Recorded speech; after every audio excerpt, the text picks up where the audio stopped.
that are dedicated enough to join us. Hello, hello, hello. All right, so we're gonna test the mic. You guys tell me if it's good. All right. I'm gonna sing a song. It's Saturday, right? I'm really casual today. Start spreading the news. I'm leaving today. I'm gonna make a start of it in old New York.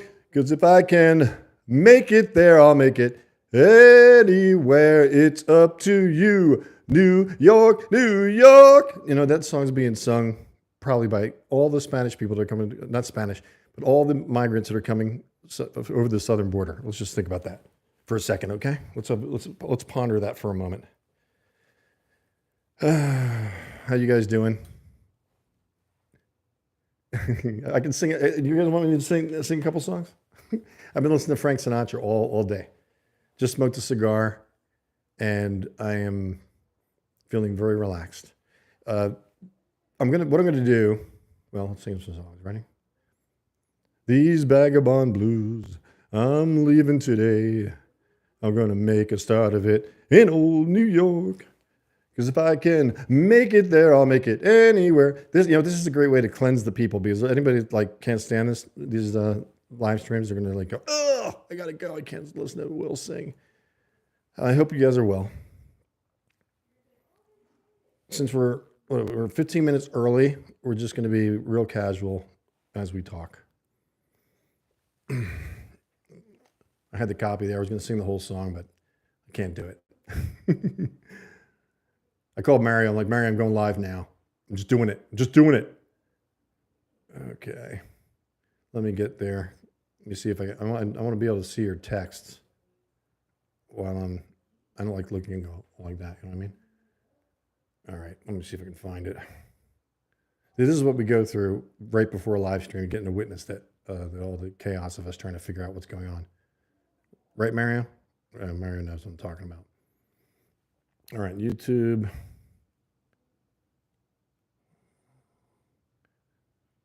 Go into the channel. And oh, it's showing them live already. Introducing the Onion, the non-lethal self-defense platform, lightweight and simple to use. Lightweight and simple to use. So they're advertising tasers on my on the channel. You found me again? Is that Kelly? See? I'm going to get LASIK, I'm telling you. Hey, Kelly. Illegal immigrants. Yeah, that's what I call them, right? Now everybody's scared to say illegal immigrants. No, they're illegal immigrants. That's what they are. Nothing more clear than that. 20-gallon. Will Rogers, 20-gallon hats optional. I love that. What do you think, guys? If you didn't join us in the live stream earlier this morning, this is the new set. Arizona, America, right in the middle, America.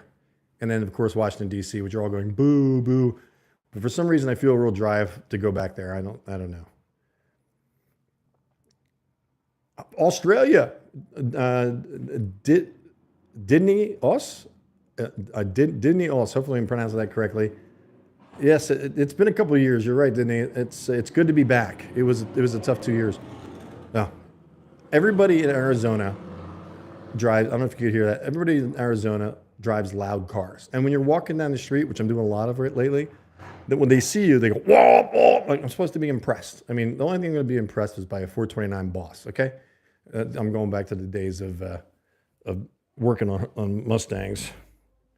I miss my Mustang. That's all I drive is Mustangs. Probably because I can fix them. You know what I mean? You know, I don't care. There, it's in the shot. Still see the logo. It's all about the logo.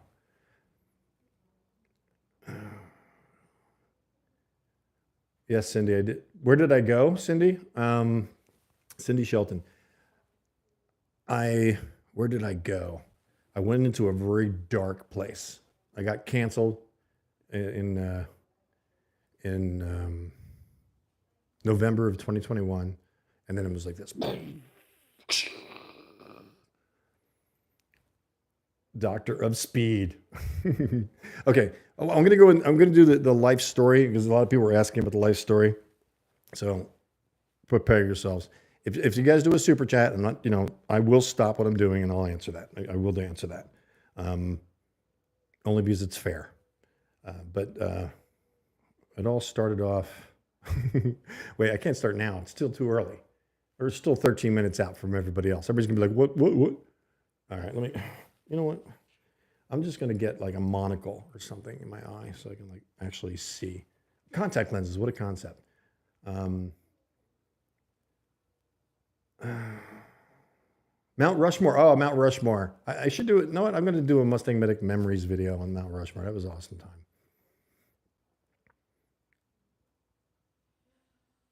When I first started my channel, JoJo, that's a long time ago. That's a long time ago. 2021. No, 2011 in June. Oh, Dr. Evil, the cat. Oh, I got a great Dr. Evil imitation.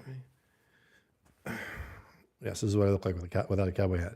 It's like, is it evil? Isn't it evil fish or whatever they said? I haven't seen that movie in a long time. Dr. Evil. Austin Powers, International Man of Mystery. Okay.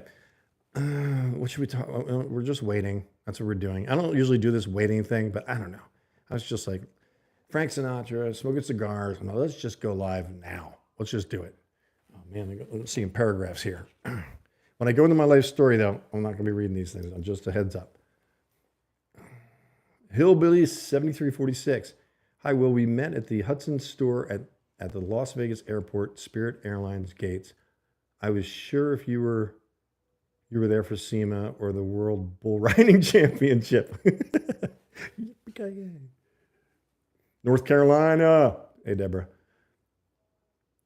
Give me the thumbs up again. You guys, most of you know the drill. Is the sound coming through good? I'm putting my chin like on the mic, keeping it close. Now I understand why everybody has it when they have a mic for like talking like this. Because if you're back here like this, it doesn't pick up for some reason. Got to work on the gain. Gain is the area that it listens to. But the good news is, like we had all kinds of like workers' blankets. Mario ordered them for me, and we had them all over the walls trying to get rid of the echo. And we're sitting there struggling with this mic. Thank you, unbiased thing. We were struggling with the sound. It was like echo, echo, echo. I'm adjusting everything. I'm getting really frustrated. I'm like, how are we going to do this? And what it was, okay, good guys, thank you. What it was that it was taking the sound through the computer. So it was always echoing, and we're sitting there working on the microphone for almost an hour. And then I realized the input was coming from there. And it was like, when that awareness came about, I was like, oh, thank God. I figured it out. Hey, Cindy. Okay. Right now we're small, but we're strong. You know what I mean? We are coming back. Everybody likes a comeback story, and that's definitely what we're dealing with here. Jojo message redacted. Oh, Jojo, what did you say? You must have said something. Don't worry. It doesn't mean you're blocked. It just means something you said had to get redacted. So whatever you said, don't say it again. I'm obviously a Mustang guy, MustangMedic. I'm all about fastbacks. The 66 fastback. I mean, I recognize that a lot of the women here don't care about cars. I'm not doing any MustangMedic memories from way back when. I could, because I've got every photograph stored on the cloud. So obviously Apple knows everything about my life. Everybody knows everything about each other's lives nowadays. All right, we got 9 minutes. I'd never do it this way, but I just decided what the heck. Thank you for sharing your Saturday with me, by the way, if you're here. I appreciate that. All right, we've lost 5 people. I can see the numbers, on the phone. Your daughter's first car, Cindy, what was it? What year was it? Don't forget the gold dot detection. Oh, the gold. There was a gold dot. It's on the other side of the mic right now, but there was a gold dot. There was a gold dot that was facing the wrong direction too. It's been a lot of fun setting this up, but now it's getting to a point that we're kind of like, I don't know. Is it echoing, guys? If it's echoing, give me a thumbs up. If it's echoing, if it's not echoing, just give me a thumbs up. Wait a minute, how can I do that? If it's echoing when I'm talking, give me a thumbs up. If it's not echoing, give me a thumbs down. The positive side should be up. If it's not echoing, thumbs up. If it's, never mind. I told you I'm really casual today. Maybe a little louder. See, how's this? Is this better? See, we got to adjust the mic. The mic still does not pick me up as loud because when I'm editing videos, like I'm putting in it's fine. Thank you. No. When I'm editing videos, I'll be like having to raise my volume and then drop the volume of the other video. I'm like, Mario, it's still not loud enough. 64 and a half. I'm a 64 and a half year model because I was born in August of 64. I always call myself a half year model. 97. 97. Oh my gosh, I've forgotten the terms for the cars. SN95? I think it's an SN95 and 97. Is it? I had a 94 and a 95. They were the first ones. Thank you, Ruth. It is good to be back. Thank you. I appreciate that, Ruth.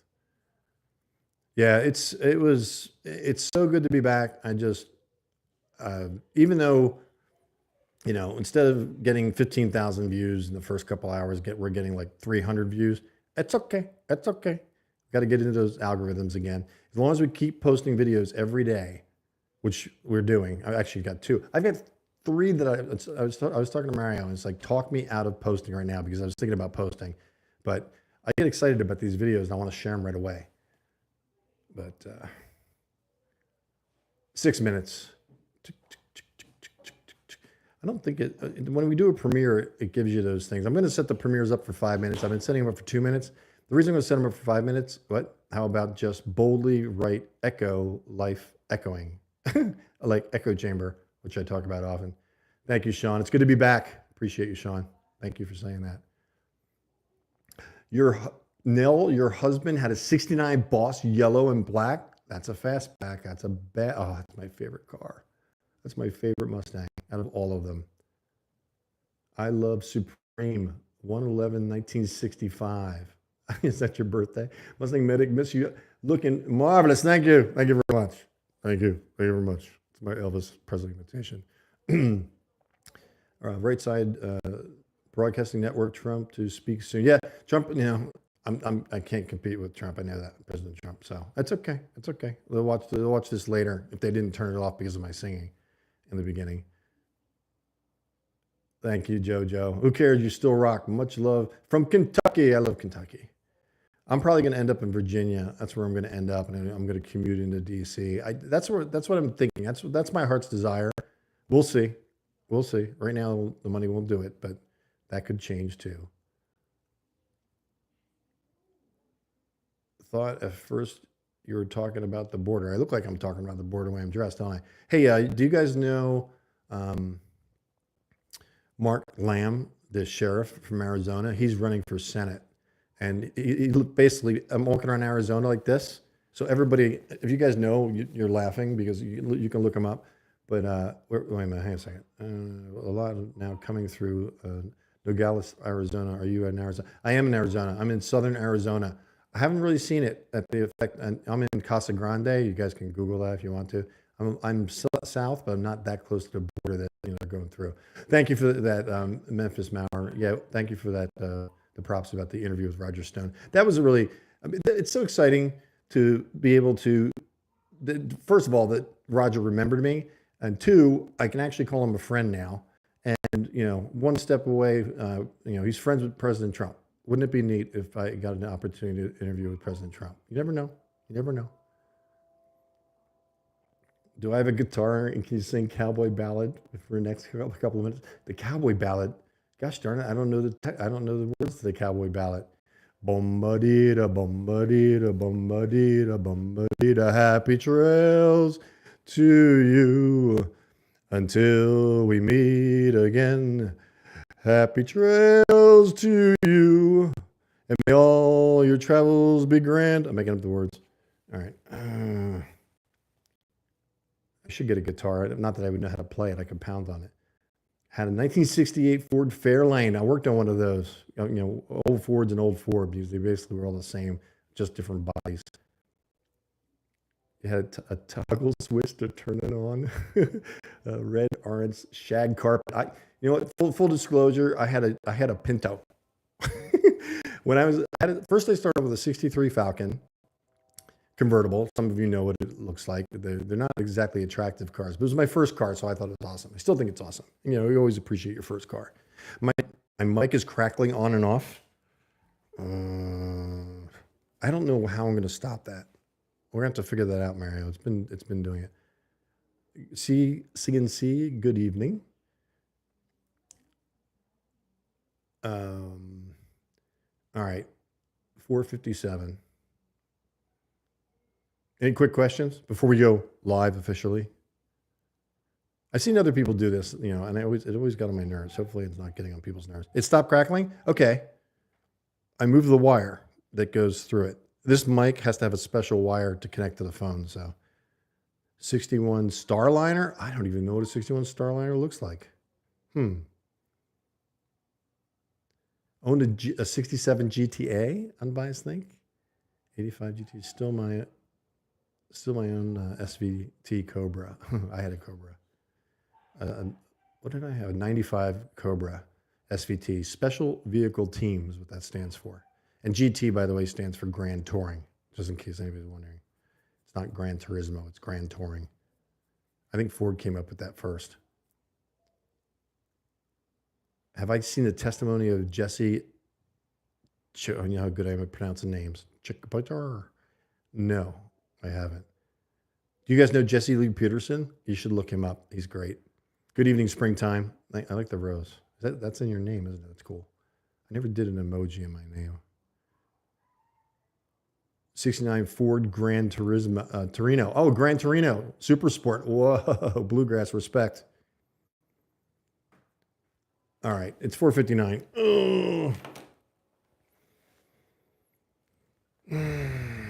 Here's what I do. Whenever I do a video, I take a deep breath and start to talk and then do 3 takes. Sometimes I put the outtakes in the end because it's kind of funny. Starliner, MustangMedic big sister. Oh, Mustang's big sister, sorry. Okay. 4:59, tick-tock, tick-tock. All right, I'll just start right now. No, I won't. I'll wait a minute. Then it's fair. You guys like the set? I didn't hear anybody talk about like the flags. What do you think? I want to get it further back because I'm like against the desk right now, but I've got to expand the set this way. The art director and me will not let white walls happen.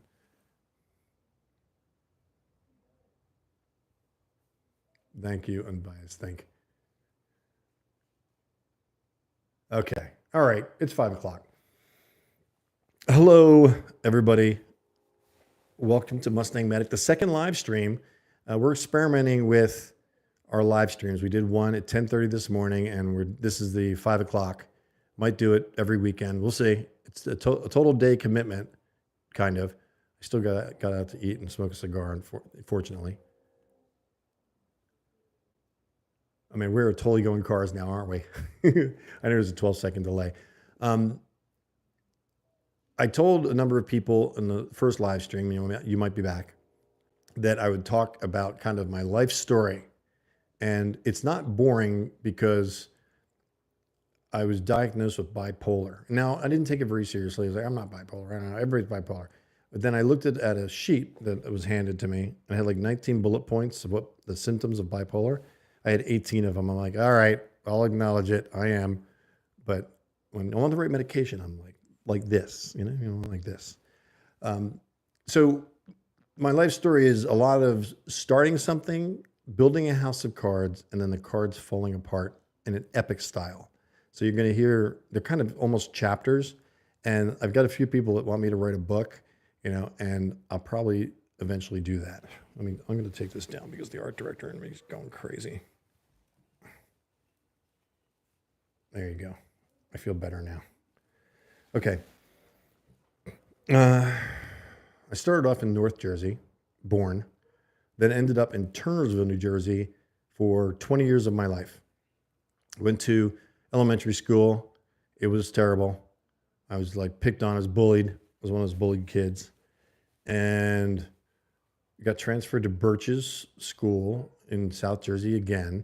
And then I got through high school. That wasn't very fun either. That was my grade average. I think it was 2.7. I wasn't taking it very seriously. And got my first car, 63 Ford Falcon, and it was red with a black top, convertible top. And I was doing, my daughter's 17. Okay, she's in the other room. I don't want her to hear me talking about her. She gets really upset when I do. And of course, I'm just talking to you guys, so it's not like I'm talking to a whole crowd of people. But when I was 17, I would take the car, and my parents would be asleep. And at the time I had a straight six, I put a 260 in it. It's a small block, which is meaning it's a small 8-cylinder, because of course I wanted the rumble of a V8. Even though it was only a 260, it still sounded a lot better than a straight six. Those are engine types, by the way.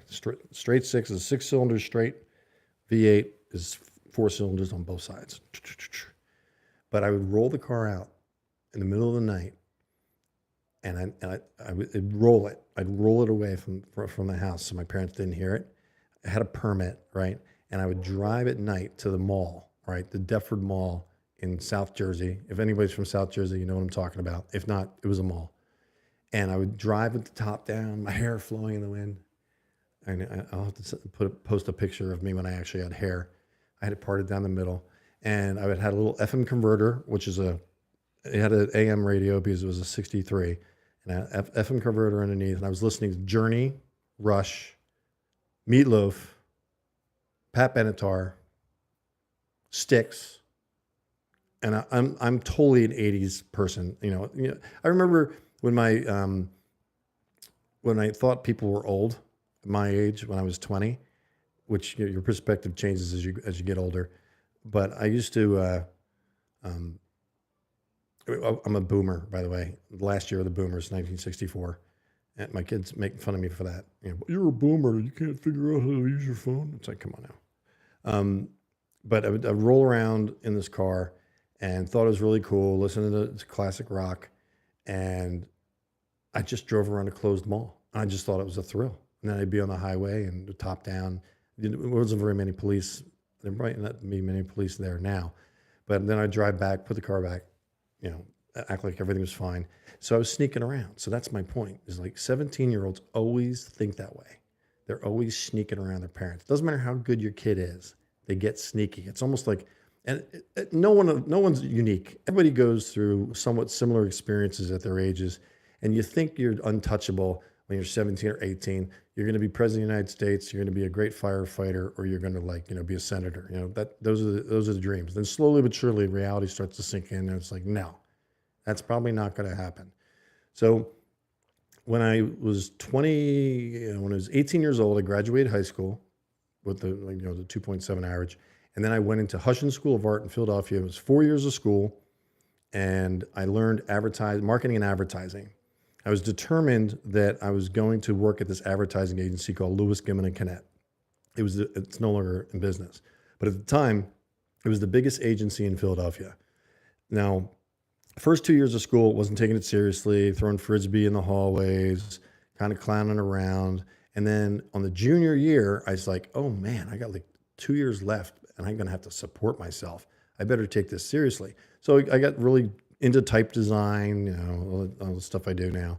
And I learned all of this, and I actually got the Myron Schumann Scholarship Award junior year. And all my fellow students hated me for it, because it was like, I went from just being bad, probably to average at the time. And they're all like, wow, he's doing so great. When you do have lower expectations, when you start getting average, everybody thinks it's great. But I did a cell. And when I graduated, I was going after this advertising agency, and I worked at Bell Atlantic Enterprises doing slide design. Bell Atlantic Enterprises, big time corporation. I had my business cards embossed with Bell Atlantic on it. And it didn't do spell check, right? And I was typing out a slide. My manager, it was just her and I could not remember if circle ended with an LE or an EL. I now know it's an LE, but she freaked out. She's like, oh my gosh, this guy can't spell. And there was no spell check at that time with computers. Everything was, you had to figure it out on your own. Now everything's just voice to text, and, you can spell terribly and get away with it because of voice to text. Although it does get strange sometimes. And it always says gonna. I wanted to say going. It always says gonna. I have to go in there and edit it. Anyway, I ended up going interviewing at this place. This is persistence. I interviewed at Lewis Gilman and Kinnett 13 times. I went back and saw it. It had a lot of people working there. All of the art directors. I finally got to the studio, which the studio supports the art directors, and I got a job there. So I'm sitting there doing acetate and everything and type design. And type at the time, if you wanted to order a headline, meaning like the type of a headline for like in a newspaper, that kind of thing, print, it would take a day and it would cost $50 to get one headline. Well, there was a SE30. It was the first Macintosh computer that came out, SE30, SE, the SE30. And it was sitting in a separate room, like a closet. And it was just sitting there. The agency bought it. Everybody else was in their 30s. I was like 21, 22 years old. So of course, when you're that age, you're like trying to experiment with everything. I sat down on this computer. And this is going to be funny because almost everybody knows how to do this now. And I highlighted the word Porsche. And I saw it was black and white, the screen, little black blocks, highlighted Porsche. And I went to horizontal scale and I went 125 and the type went like this. And I had an epiphany. I'm like, oh my gosh, that took a night to figure it out, 24 hours to see what it's going to look like. I was like, I can do it right now live. So I got so excited that I started picking up clients and I'd stay late. So I'd work a full-time job and then I'd work till about 11:30 at night, happy to do it, didn't care. And I was just motivated. And I started doing advertising for banks and I get paid $250 an ad. At that time, it was really good money. And I made like $14,000 in like 4 months. And what did I do? What did I do? Because nobody in my life knew about stocks to tell me, because I knew where Apple was going to go. As an art director, it was totally focused on creative people and art direction, what I was doing. And I went and spent 15 grand on a computer system that right now is probably not even worth putting it as a doorstop. If I would have spent that $14,000 or $16,000 that I made on stock, each $1,000 at that time period is worth $500,000 now because Apple is a $2 trillion company. Yes, a $2 trillion company. And this was before with Gates and Jobs fighting each other, the Windows system against the Apple. And I've been an Apple guy ever since. I mean, Apple, sorry, if you guys are like on Droids or Google phones or whatever, the Apple, when you've got an Apple, you've got an Apple Watch, and you've got an Apple computer, everything is synchronized. I mean, I'm designing things. I design with an application called Typorama on my Apple iPhone. So all those things that you see, all those thumbnails that you see, I design them on I can put a thumbnail together in like 2 minutes, and I put them in the beginning of the video, and then I use them as a keyframe on YouTube, and that's because we put all our videos up on all the platforms, and I use the first frame as the frame. So I don't want to have a picture of me like doing this. I want to have the type design, so that's why I put them in the beginning. Anyway, I digress. So I end up working there. I get an opportunity to work on the Pennsylvania lottery. Every city's got a lottery. It was one of our clients, big client. And I started art directing for a new business pitch, or actually to keep the client. Every 2 years, an advertising agency has to repitch their client. And then other agencies get to pitch it and try to steal it from that agency. Well, my agency had the Pennsylvania lottery. So I started working with this guy named Van, who's an art director, senior art director, and I was like his right-hand man. I loved it. So I'm sitting there and I'm designing all these things. We won the client, we kept the client, and I got an opportunity to do art direction. But I knew when you start off in the studio as a designer, it's much harder to get perceived as an art director. You've got to go to another advertising agency. So Waitman Advertising, I ended up going to, wearing my cowboy boots. I wasn't sporting the cowboy hat at the time. But I was wearing cowboy boots, so I'd be clumping around the halls all the time, pounding my heels as I was cruising around, and I loved it. I was dating like a wild man. I apologize, ladies, but that's what I was doing. Full transparency. And from 21 to 29, I dated. It was like that was my hobby, and I was as deep as about a puddle. It wasn't like when I was dating, I was like, I just want to have fun. That's what I want to do. And I had a lot of fun. And I was riding around a Harley Davidson, an FXR, 1988 FXR Harley Davidson.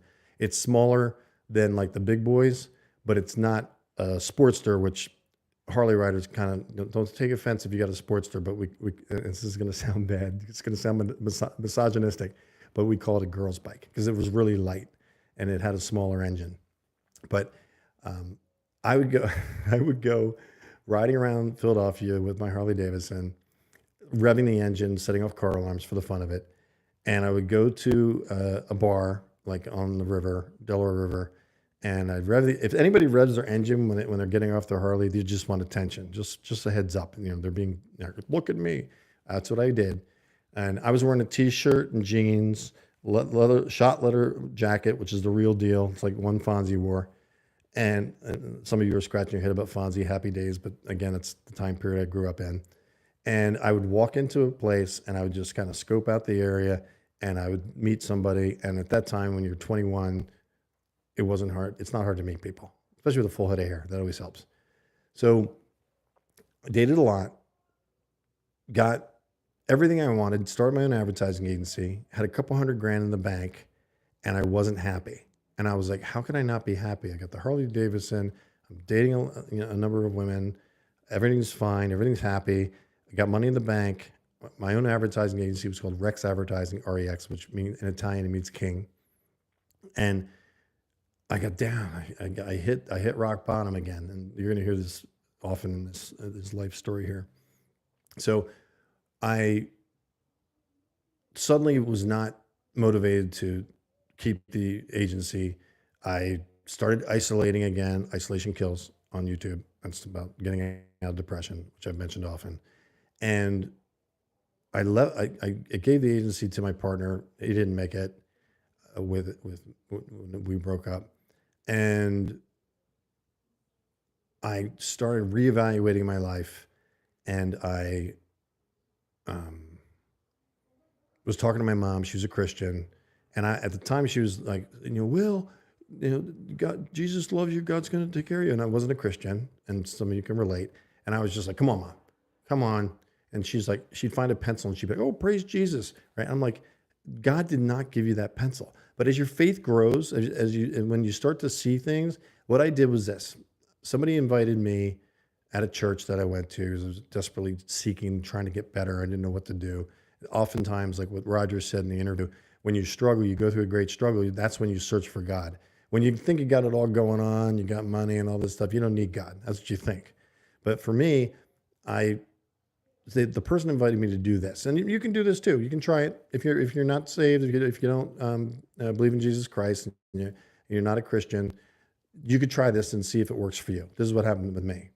So at 29, what they do is they say for 7 days, pray for like a minute to a God you don't know exists, and start seeing if you see anything. So for 7 days, mostly before I went to bed, I, for a minute, would talk to this God I didn't know existed. And then things started to happen. And now most people can be like, oh, it's just by chance. This is what happened. But for me, because I was recognizing God in my life, it was not a coincidence. So many things were happening so fast, like the first 2 weeks of like me praying and seeing things happening. It wasn't like everything was pouring out on me. Everything was, easy and all this stuff. But I started to see things not by chance. I started seeing things that God was leading me to do. And that's when I became a Christian. I got saved, baptized, the whole 9 yards. And you're in for a wild ride. If you do that praying part and you try that out and you start to recognize it's not by chance and that God is in your life, you become a Christian. It's not all kumbaya. It's not like, oh, this is great. I'm saved I'm not alone anymore. No, you're in for a wild ride, because then God's going to put you in situations where you're going to be challenged, like I'm being challenged right now, restarting all of this again, because I got very used to having killer views. Just say that, full transparency again. So I was in New Jersey with my parents with a bunch of cows, because they were in South Jersey, like Alloway, New Jersey. And I'm out there and I'm like, God, why am I here? Because I packed up all my stuff. I had so much fancy stuff because I was doing room scene design for a client called Mannington Vinyl Flooring. So we would design a room scene, had a $10,000 budget for each room scene.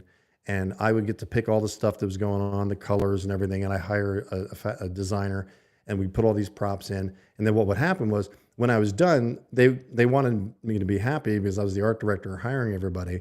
So they would give me all the props. So I would take them back to my place and put them all over the place. And I had, really nice hunter green leather couch. I had a sword hanging over a fireplace. I was in a brownstone. The ceilings were like 14 feet high with crown molding because it's an older building.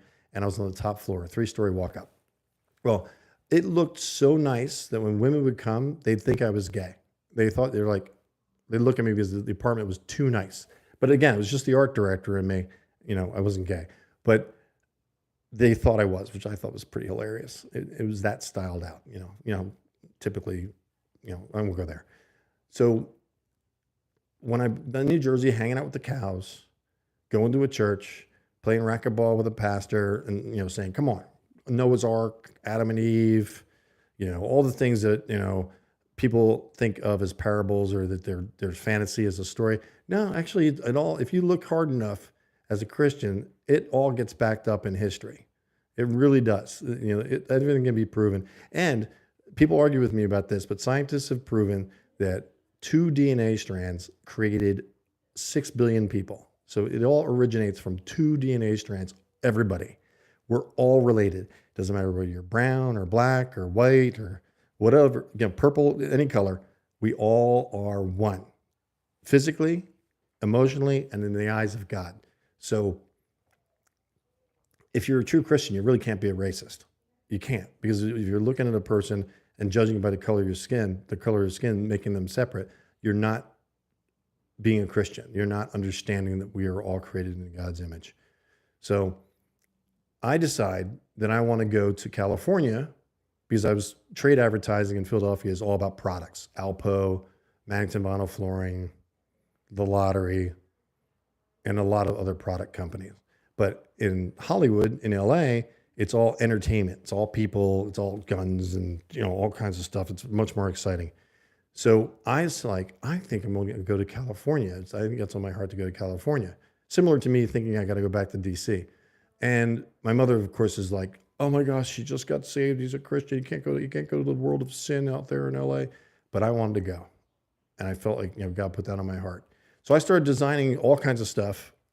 Took pictures of me, like kind of up in the air, and I put lines to my hands saying, I put one to my foot saying keeps vendors in line, keyboard expert, concept tank, and I would send out all these printed out pages that I created to advertising agencies in studios in LA, and I mailed them all. I just kept mailing promotions about myself, and I made myself like the key person in all of the promotional pieces.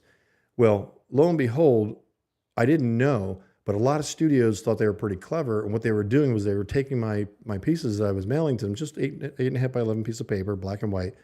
It was when we did mail. It was actually, there was no email yet. The internet was still like, you've got mail, trying to, that's basically was high tech at the time. And I was embracing that. It was before any agency person in LA even had email. I was like considered cutting edge because I was using email, which some of you are probably laughing. But I ended up I mailed all the pieces out, and I was going to fly out there. I was going to interview for about 4 days, follow up on all the people. So I called them, scheduled all the interviews before I even left California, before I left New Jersey to go to California. And I flew over and got there and started interviewing, and everybody recognized me. They're like, oh, you're that guy. Because I was on the pictures. They were hanging them on their cork boards in their coffee rooms. And already they had face recognition with me, which made it really easy for me to get my first job. And I didn't plan that. It just worked out that way. Thank you, God. And I ended up getting work for $350 a day. This is back in when was it? I graduated in 86.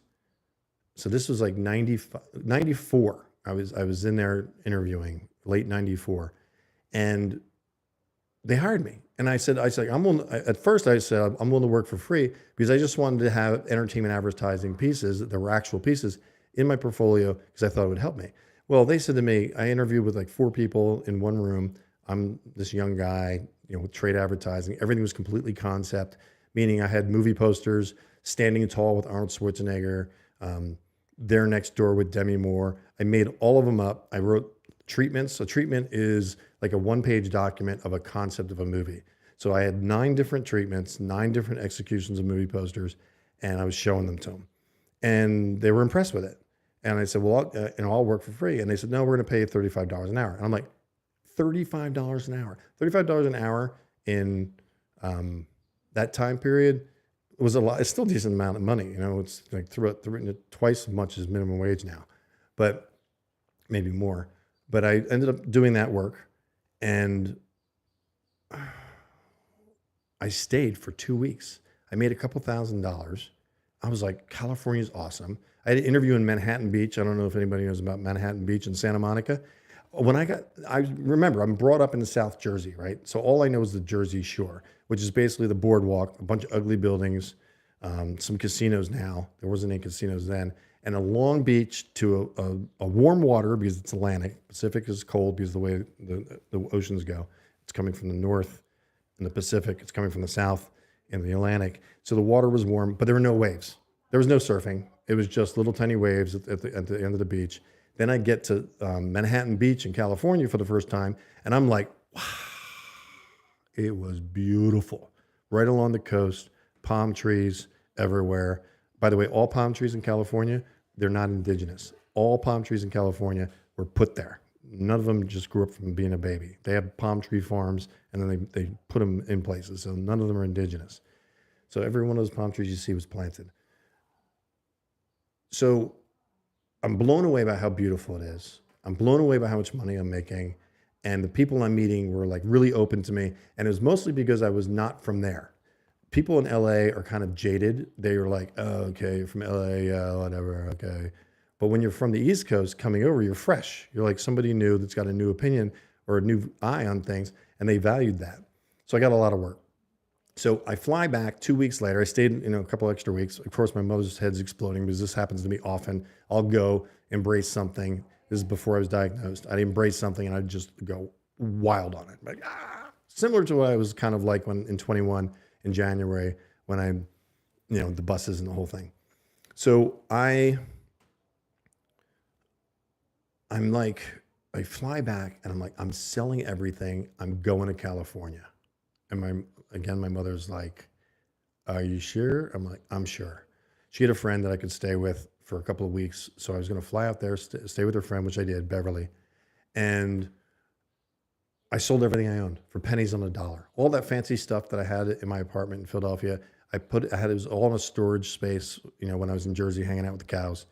And I sold everything I owned. It was one of the most freeing experiences. I had 2 antique hutches that were like worth probably about $1,000 a piece. I took them to an auctioneer and they were only going to give me $400 for them each. I was like, no, I want more money. So I put them in the back of the truck. They were standing vertical and I tied them off. Being a kid, I didn't really think about the wind. And I was driving my parents' pickup truck and I heard boom, boom, boom, boom. They both fell off the back of the truck, broke into a million pieces. A police officer was driving by at the same time it happened. He goes, you're going to have to clean that up. And there was this guy that was a local in near Salem, New Jersey, which again is the area where I was in. And he's like, can I have them? I said, you want them? And he's like, yeah. I go, what are you going to do with them? He's like, I'm going to glue them back together. I'm like, okay. I mean, there wasn't a piece bigger than like a foot of these hutches. And this guy wanted all the pieces. And he's going to put it back together. I'm like, great. So I had somebody that was willing to clean it up off the street with me. Paul put it in the back of his truck. He took them, and I got back in the truck. I had a friend with me that had just met me because I was hanging out in New Jersey for the first time. And I was like, okay, God didn't want me to sell them. And he was like, what? I was like, yeah. And, I was detached from everything. I'm not about objects. I'm still not about objects. Do I enjoy this newer Mac? Yes, of course. It's a tool. But I'm not the stuff anymore. And when I was young, in my 20s, I was about my stuff. If somebody asked me, who is William Wieting? By the way, I was Bill for the longest time. I'll explain that later. But I realized that everything's temporary. Everything around us is temporary. All we have is our relationships and the people that remember you when you're gone. So value the relationships that you have. Let them know that you love them and you care about them. And don't let the stuff be more important than the person. It's very important. So I sold everything I owned. I'm getting ready to go. I got like a little Galant car, which I leased. I bought a Thule rack, put it on top. I had my bicycle, my skis. I was skiing a lot, and they're mounted on the top. I packed up the stuff that I had, my clothes, basically.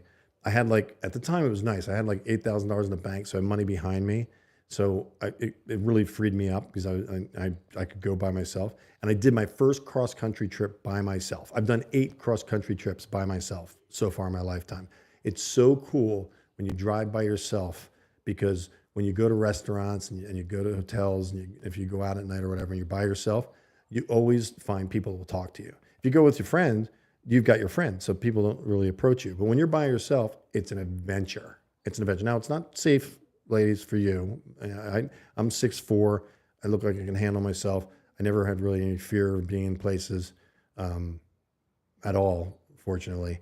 But I'm getting ready to go, and Oklahoma City happens. The bombing in Oklahoma City of, what was his name? Put him in the chat, but I can't remember his name. McVeigh blew up the building in Oklahoma City, and that happened 2 days before I started my road trip going cross country. So I wanted to get out of the East Coast as fast as possible. So I just drove straight, like 10 hours a day for like the first 2 days, and I got to Texas. But I stopped in Oklahoma City and went up to see the building, and it was the strangest experience with a blown up building and many people dying. Everybody kind of walks around quietly, looks at each other, and doesn't speak. And the building was there. I could see it. I was a couple blocks away from it, just blown. A third of it was gone, and that was an incredible experience for me because I was, somebody from Philadelphia and New Jersey. I wasn't really exposed to the world yet, and I was in a different town, seeing a blown up building, and realizing that, every day is a gift. Every day is a gift. So I got back in my car. I'm driving. I get to Texas and I stop and I buy a pair of cowboy boots. See, I haven't changed much. That was 30 years ago. Still got cowboy boots. Although I don't wear them often because my heels bang, and all I'm doing right now is trying to get exercise, just get myself rolling again. So I'm driving. I'm in Texas. I'm meeting people in Texas. Love Texas. Rock on Texas. Got a bolo tie and cowboy boots. Still wasn't sporting the cowboy hat yet. And I get across and I stopped in Vegas. I sat down I was staying there the night. I actually stayed 2 nights. I had my mountain bike, so I was out mountain biking in the desert. And it was totally cool because I never experienced the desert before. And I sat down at a blackjack table and started playing blackjack. And this woman that was dealing me, and it was just her and I, was giving me clues. Like she was helping me out. And I'm like, I got up like $2,200 starting off with $400. I'm like, this is great. I love it. Da-da. Well, lo and behold, and anybody that gambles, I don't recommend it. But if you do, if they change dealers while you're doing well, get off the table. Okay? Just get off the table. Because I didn't get off the table. Another woman came in. She wasn't coaching me. I lost it all. And then what did I do? I go back to the ATM, getting another $400 to keep playing, went back, lost it all. So for me, I lost a total of like $800. I was up and then I lost $800. And I was like, wow, this is what happens to people that are addicted to gambling. I learned my lesson with a small amount of money. There are people that will lose their house, their cars, everything in their life because they just keep thinking the next deal is gonna be the winner, and it doesn't happen. That's why they have all the big hotels and the gold floors, and not gold floors. The Roman Catholics do, but that's another thing about paying for guilt. But I learned my lesson about gambling. I didn't gamble anymore, and it was a valuable lesson for me. So now I'm cruising from LA, or I'm cruising from Vegas, going towards LA, and I'm sad because my road trip's about to end because I'm getting closer and closer to California. I enjoy being on the road, and maybe that's my future in a camper, doing videos from a camper because you know me, I'm going to probably do videos. You got to talk to somebody, right? So I cruise through Nevada, leaving, and I get to California, and now I'm at this woman's house that was more my mother's friend, and I'm staying there, and I'm going out. I'm not hanging out with her. She's where I'm sleeping. I'm just sleeping there and I'm going out. I go skiing, because you can ski and you can like surf in the same day. It's what LA is famous for. Now you need like a revolver to be able to like walk around LA. It's gotten so bad. But at that time, it was idyllic. I mean, it was like 95 and it was beautiful. People were visiting, they were happy. It wasn't like it is now where everybody's pessimistic and freaking out and World War III and the whole 9 yards. It was just la la la la la. Everything's great in America. And I ended up meeting this guy, Tim Brinkman, and he's skiing. I'm skiing by myself. So, of course, I'm meeting people and talking to people. I'm very social that way. And he says that he has a place in Pacific Plaza. I think it was a converted hotel, but it's an apartment building. It's right along the coastline I'm trying to remember the cross street. Anyway, it's Santa Monica. And if you've been to Santa Monica, it's a beautiful place. He says he can get me in because an apartment just opened up. And it's kind of like New York. If an apartment opens up in Santa Monica, it's rare. The person either has to die or like leave for whatever reason, and you got to get in there quick. So I got this apartment. It's 550 square foot studio by myself. No big deal. Really all I needed was a bed and a bathroom because I was always outside. And I moved into Santa Monica and I'm still looking for work. I came back. This is how God tests me. I was back in California after getting all that work and I went 4 weeks with no work. It was like slow. So I was like not working, but at that time I wasn't freaking out either. I had money and I started getting work. So now I'm running around with a pager. This is before cell phones. Actually, cell phones were around, but they were a big giant brick the size of a car battery. And they were only in Porsches, with rich people or somebody carrying a suitcase to have a phone. But I had a pager. So I'm going around and I'm meeting people. They're hiring me, almost always $350 a day, $400 a day. So I was working 3 days a week. I was 31, saved Christian, praising Jesus, and just having a good old time. Loving LA. Got a 9'6" surfboard. That's a longboard for those of you that don't know. And I was paddling around and getting all, ripped. My body was like, because I was doing so much surfing. And I went for about a year and a half, just having a great time, being single, loving LA, loving what I did for work. I had my creative outlet. Creative outlets are very important to me. And that's part of why I do this is because it's a creative outlet for me. I edit all the videos. I use iMovie. I design all the graphics. I'm doing a lot of the research. Mario helps me with that. And also Mario helps me stay motivated. When I start to get like pessimistic, I wake up in the morning, look at the views. I'm like, oh, what am I doing? It's like, God, why am I doing this? He's like, just keep going, just keep going. It's kind of like, just keep swimming, just keep swimming. A fish called Nemo. Is that what it is, Nemo? So this is how I met my ex-wife.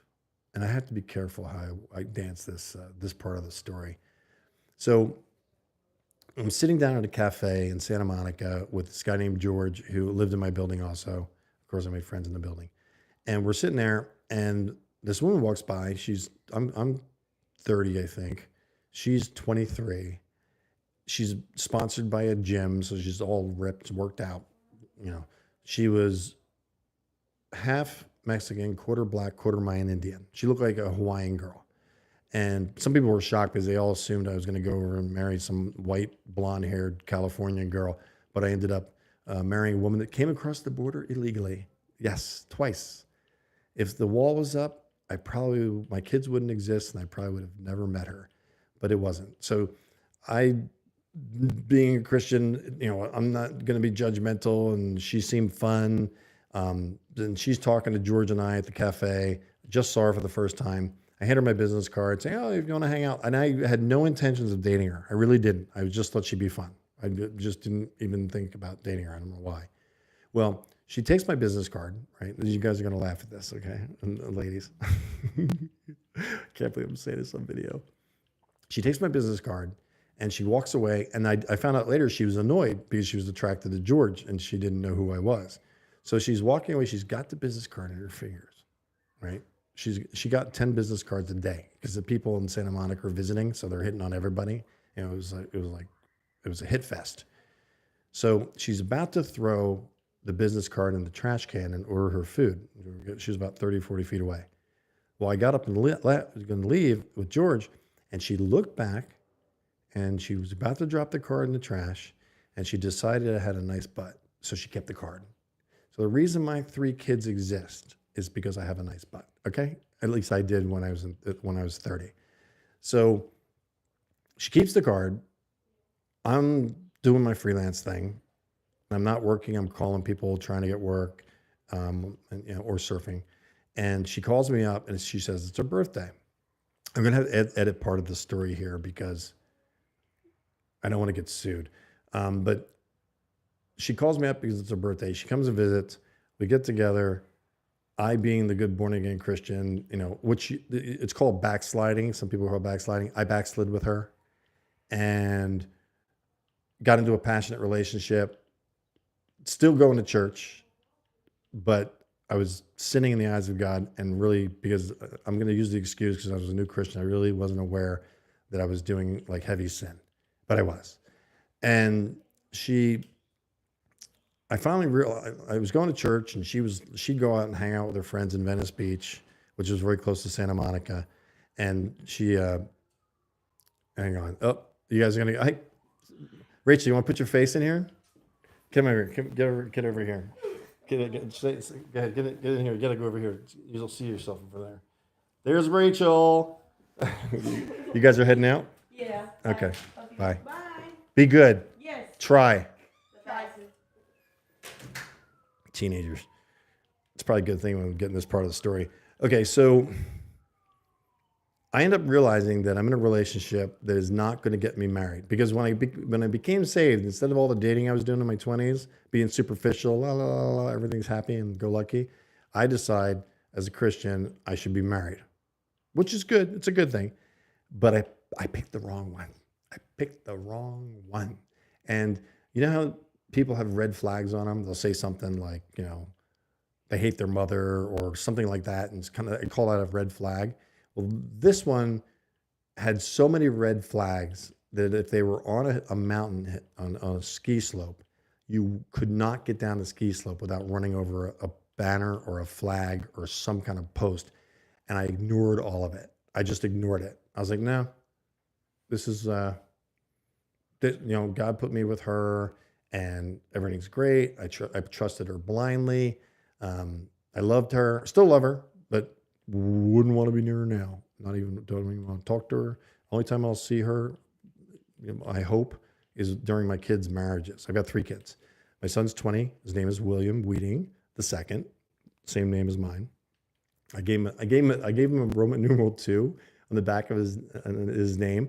So a couple hundred years from now, if somebody's trying to find their lineage, they're going to be looking for Junior and 1, and they don't exist. It goes right from me to the second. I didn't want to have a junior. I just didn't want to be called Junior.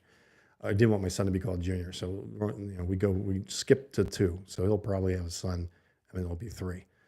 I hope. So we're dating, and I realize that this is not of God. This relationship is not what it should be. There were a number of things that I wasn't okay with, and I'm going to leave it at that. So I broke up with her. And we had a mutual friend named Dave, and he knew both of us. And I didn't see her. I broke up with her. And he said that she still, I'm not going to say her name. She still wanted to see me after we broke up, even though she wasn't really acting like that. I saw her a couple of times in the street in Santa Monica. She wasn't acting like she wanted to date me again. But he said, you should call her because she still cares about you. And I'm like, oh, okay. Well, I go to call her. I pick up the phone. She picks up the phone before it rings, and we're on the phone talking to each other, trying to figure out how the phone didn't ring. And I thought I saw that as a sign. I'm like, it's a sign we're supposed to be together. Now that I look at it, it might have been the devil, but my 3 kids wouldn't exist. So I always have to go back to, thank God they exist. They wouldn't exist if I didn't marry her. So we start dating again, and I kind of made the mistake as a new Christian of telling her, because she wasn't saved and she wasn't a Christian. And it's important when you get married, even if you're not saved, you want to at least make sure you've got the person with the same beliefs. If you don't have God in your life, marriage is almost impossible. It's impossible. The reason I think that is because the person that you marry in 5 years will be different. You'll be different. They'll be different.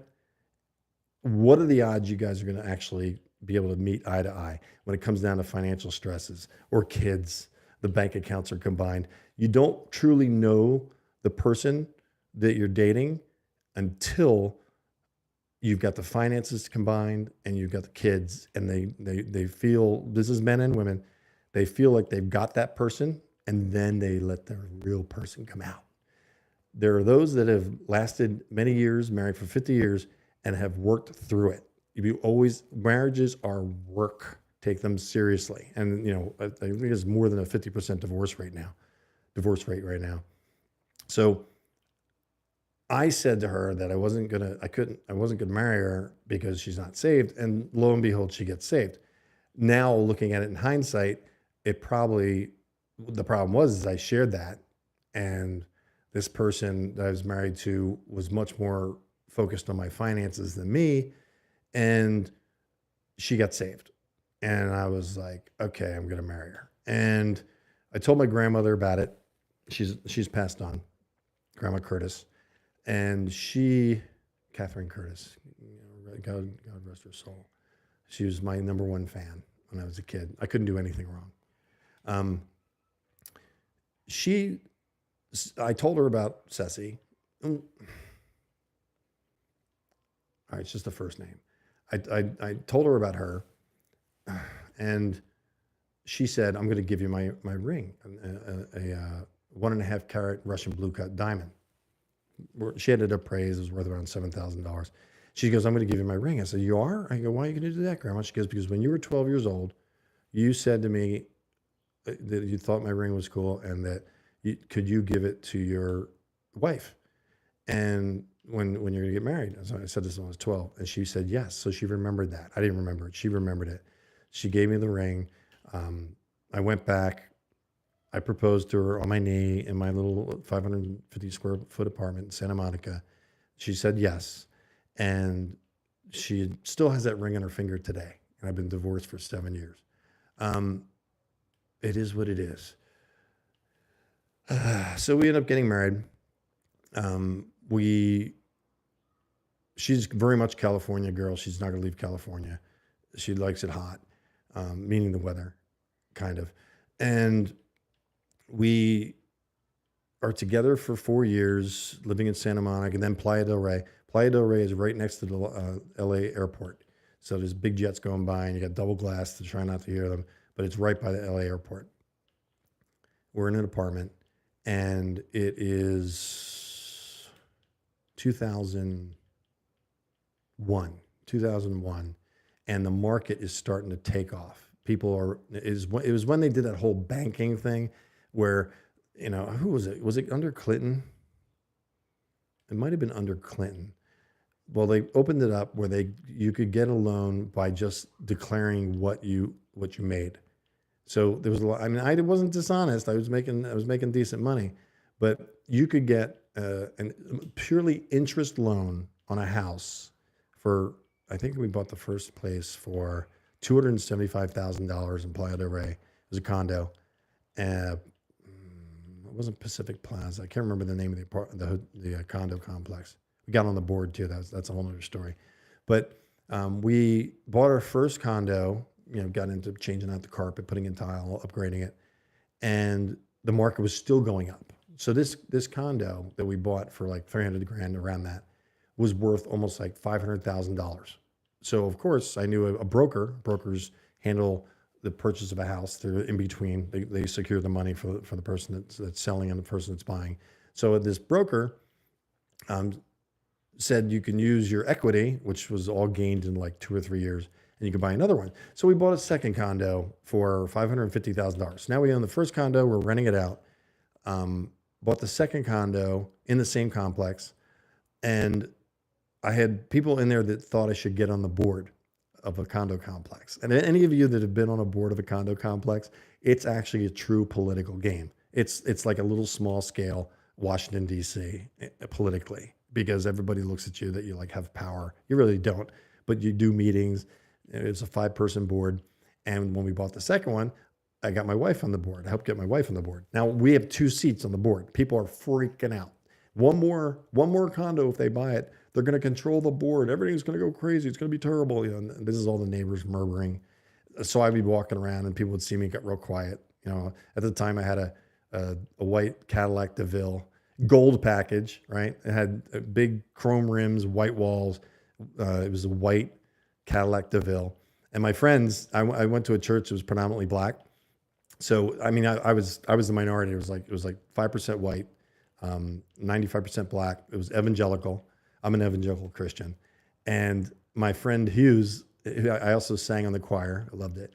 He saw me pull up in this Cadillac and he goes, Will, don't you know you're not black? I was laughing so hard because they had tinted windows and the rims and everything. So he was like saying, don't you know you're not black? And we both laughed. So we have our first child in 2003, William, and I was working at Clear Channel Communications, Premier Radio Networks in Sherman Oaks, California. I was commuting from the coast into Sherman Oaks, which is the 405.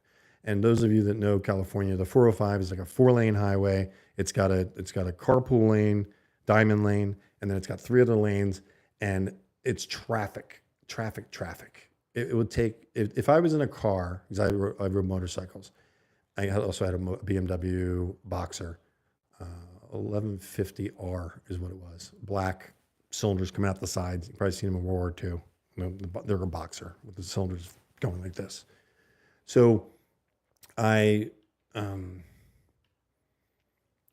commuting into Sherman Oaks, working for Premier Radio Networks, making really good money. I think I was making like $86,000, and I wasn't appreciating it. And it was one of those times where I'm just not appreciating everything. This is the thing. If you just move from so-called blessing to blessing, and you don't know the struggle, you don't necessarily appreciate something. When you struggle, like if it really is hard to get it, then you much more appreciate it. And there's many people in their lives that don't know real true struggle. And I'm going to get to the struggle, which is going to probably shock some people that I went through. But I didn't necessarily appreciate it. I felt like, I got a full-time job, corporate job, I got to go in. So I put on my I was wearing suits, tie, and the whole 9 yards. I was already bald at the time because, I didn't tell you the bald story. My first time I was bald. I'm going to back up a little bit. Before I met my wife, during that 1.5 year period of first being in California, I have restored a BMW K bike, which is it's called a K bike. You can look it up, but it was brown. I met this person, Dean, became friends with him, still friends with him to this day. I mean, we could talk. I haven't talked to him in a couple of years. We could talk tomorrow, and it's just like we never ever stopped talking. And we built the bike. I had all the pieces painted. There was like 24 plastic body pieces on this thing. I made it gloss black to the nines, wiring, everything was restored. I'm a restorer. I like to clean things up. Anything that I have, when I'm not depressed, is to the nines. I try to make it all nice. I guess maybe it's the marketing part of me, the image part of me that does that. But I called in to get insurance on the bike. You probably know where I'm going with this story. I called in to get insurance on the bike, and they said they had to see pictures of it or whatever. It got delayed by a day. I was so excited. I rode the bike without insurance. I went to a studio, worked on Paramount ads for TV Guide, which was popular. I don't think TV Guide's around anymore. I don't know. I haven't seen one. But I was doing a lot of TV Guide advertising for shows like Due South and Pinky and the Brain and stuff like that. I was designing ads for them. So I left. I'm riding the bike back to Venice Boulevard, going down to the coast where I was in Santa Monica, and the light turns yellow on the bike. First day after restoring it, no insurance. See the yellow light, go through it, but there's a car to the left of me blocking the view of the car that's turning left in front of me. I see it. Thank God I wasn't in a Harley Davidson. I was in a BMW. And I think the Germans probably designed it this way. The Germans can design machines to the nines. I got a great deal of respect for German engineering. So I slam into, at 45 miles an hour, I slam into the right front fender of the car. The car was horizontal. I kind of T-boned it. And the bike, instead of letting me get tangled up in the bike and dying, the bike launched me forward because it hit and went like this, like that. And it launched me over the top of the car. I'm spinning. The only reason I knew I was spinning is that, you kind of like when you get into a major accident, you black out. Your body, it's a natural reaction. I was an EMT, so I know this. Your body just blacks out, so you're relaxed. It's like one of those designs that God put into our bodies so we stay loose and we don't get hurt as bad. Because if you're actually conscious when the accident happens and you tense up, that's when you get hurt. Well, I must have been spinning because I woke up tumbling in the middle of this intersection. All the cars were annoyed because I got into an accident. That's LA. It's not like they care. They just were like, you're getting in my way. I've got to go get my Frappuccino from Starbucks. So I roll, and I stand up, and I put my hands up, realizing I'm still alive, and I'm like, praise Jesus, praise Jesus. I yell in the middle of the street, my hands up in the air. Well, I was wearing one of those police officer cop helmets, which is a half white helmet with a visor snapped on. Well, the visor's hanging down, the helmet's scuffed. So that means I was upside down when I hit my head on the ground. Now, if I was 6 inches lower, I would have broke my neck. That would have been the end of the story. No videos, nothing. Life's over. I'm a memory. Kids don't exist. But instead, I live. But what I did was I broke both my thumbs in the motorcycle accident because my hands were on the handlebars. So when I nailed the car, what jerked, because I got launched over the bike, was the handlebars into my hands. And I had at the time I had like a $1,600 Tag Heuer watch on.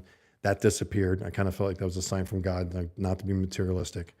And I broke both my thumbs. I broke it's called a scaphoid, which is these little tiny bones in your hand. And I broke the back. There, you can see the scar. I don't know if you can see it. See that scar? I broke the back of my thumb there, and I broke a scaphoid in here. Well, what that means is when they fixed me up, was I had 2 casts on my hands. My fingers looked like egg rolls, right? Black casts. And all I had were these fingers. I had no opposing thumbs, right? I'm telling you, appreciate this. If you've ever broken your thumbs and you only have 4 fingers, no opposing fingers, it's tough to put on your boots. It's tough to take a shower. It's tough to eat. It's tough to do everything. Just imagine not having thumbs. I didn't have thumbs for 6 weeks on one hand, about 2 months on the other. And I'm walking around with these 2 casts in my hands. Now, I can't brush my hair. I'm losing my hair, but I got the hair going back like this, right? I kept the crown hair, but it was going back like this. And I'm like, okay, I'm going to just shave it off. I'm just going to shave my head off. I'm going to shave the hair off because I can't take care of it anyway. And taking a shower with these 2 casts was like, I had to turn on the water with my feet, and I had to keep my hands up in the air while I'm showering because I couldn't get them wet.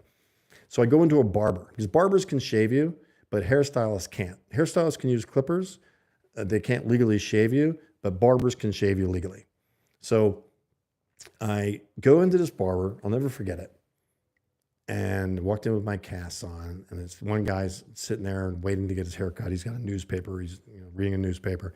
And this guy, the barber, sits me down in the chair, and he faces me away from the mirror, which I thought was odd right away.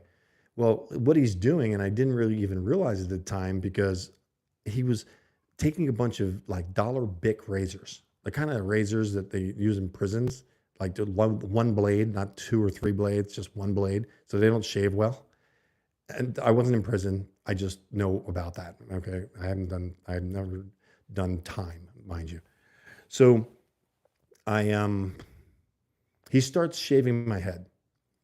At first he clipped off the hair, what was left of it, and he starts shaving, and he's grinding at my head, doing all these different angles because your hair grows in different ways on your head, and most of you probably don't know that. But he's scraping at my head, scraping with these razors all over the place. He goes to like 6 razors. It's like hurting. I'm like, ow, ow, ow. My head's bleeding, right? I don't know this at the time. Well, the guy sitting in the chair with the newspaper is watching this whole thing, and he's kind of giggling. Well, I'm sitting there, and he finally got done. I'm like, ugh.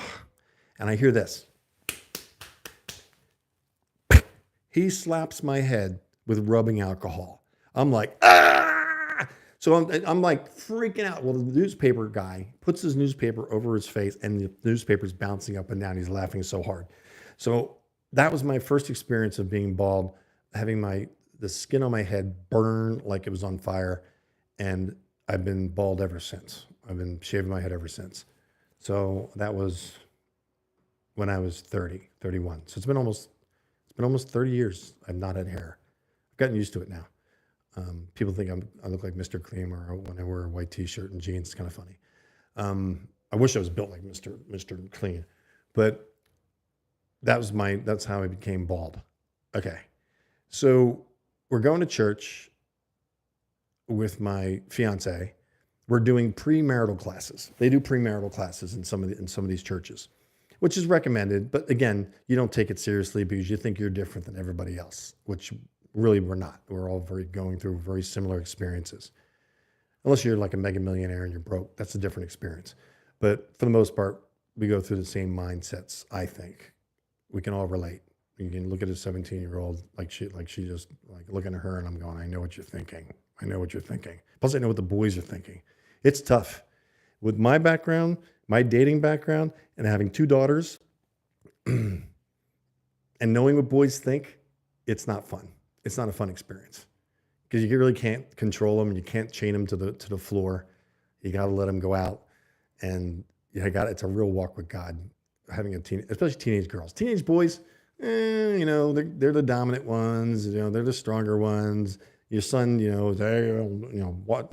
it's more camaraderie because you can relate as a guy. But when you have daughters, it's like, oh Lord, I know what that boy is thinking. Okay, so we get the condos. We got 2 condos. I'm back to the story. We get the 2 condos, and we decided to buy a third house. Now we've got 2 condos. We're in debt because we owed money on both condos of probably about $750,000, and we buy $1 million house on declared income. And I could do that because I was selling projectors. I was a power seller on eBay, and I was selling a projector, making a profit of $350 a projector, and I was selling 4 a day. So I had a lot of money in the bank, especially since I monthly I would pay my wholesaler. He would ship them for me. All I had to do was sit there, look at sales, send them to him. He'd ship them, and we'd make money. It was nice. That's after I left Clear Channel Communications. That's a whole nother story. Should I go into that story, part of the story? Well, I'm talking about the houses right now. So we go and buy $1 million house. So now we're renting the 2 condos to people, and my monthly nut for the 3 properties was $14,000 a month. When I think about that now, I'm just like, I can't believe I did that. So the $14,000 for the most part was covered by the rents, somewhat. We were still losing money on them, but we kept thinking everything was going to keep going up. We're moving towards 2008, people. And if anybody remembers 2008 with, I think it was Bush W. Bush, the banks collapsed in 2008. And it was only an 800-point drop. An 800-point drop, all these people could, with interest-free loans or interest-only loans, it all went up. Everybody's went up. And nobody could afford it. There were tons of houses in the market, lots of people losing their houses because they all got these loans. The banks got away with it because the government bailed them out, which is really annoying. All the people like me lost everything. And I'll never forget it. I'm sitting in my little $1 million house, which is 1,400 square feet on a bluff without an ocean view, but it was close to the ocean. And I think it was costing $4,700 a month just for that. Maybe more. But I'm sitting there at my computer, art director, doing something, and my future wife at the time, walks down the stairs. And I looked at her and I said, we're about to lose everything. We're about to lose everything. It was like an awareness. Because the rents all dropped. I wasn't going to be able to get nearly as much rent as I needed because all the houses and everybody was losing everything at the time. And she said the most scary thing she was handling the finances, which wasn't the best thing. And I said, there's no way we can pay the mortgages this month. I had a $120,000 job at the time, not having any taxes taken out. $10,000 a month was coming in. And it wasn't enough to pay the bills. And she said, I paid the rent. I paid the mortgages. I was like, you paid the mortgages? How did you pay the mortgages? No, she said to me, I used credit cards. I'm like, I said, do you know how much interest that's going to be if we don't pay it next month? And she looks at me, she goes, oh, I do everything wrong, don't I? And she walked away. I'm like, oh my gosh, she doesn't get it. She doesn't know what's about to happen. And that's a major stress on a marriage. And at that time, we had all three kids just born. They were close to each other. 2003, 2005, and 2006 is when we had our children. So not only was I losing everything, my wife at the time didn't get it, didn't understand it, thought I was a quitter. And I was like, what's going to happen? So we're getting into all these fights. Money stresses are on us. She's not accepting it, calling me a coward, the whole 9 yards. And our finances are totally tied in together. We have kids, and it's on like Donkey Kong. The pressure is like under pressure, pushing down on me. There's that song. And we go, how do I say this? I have to edit some of this part of the story. We were getting into a lot of bad fights, and she was physical and I wasn't.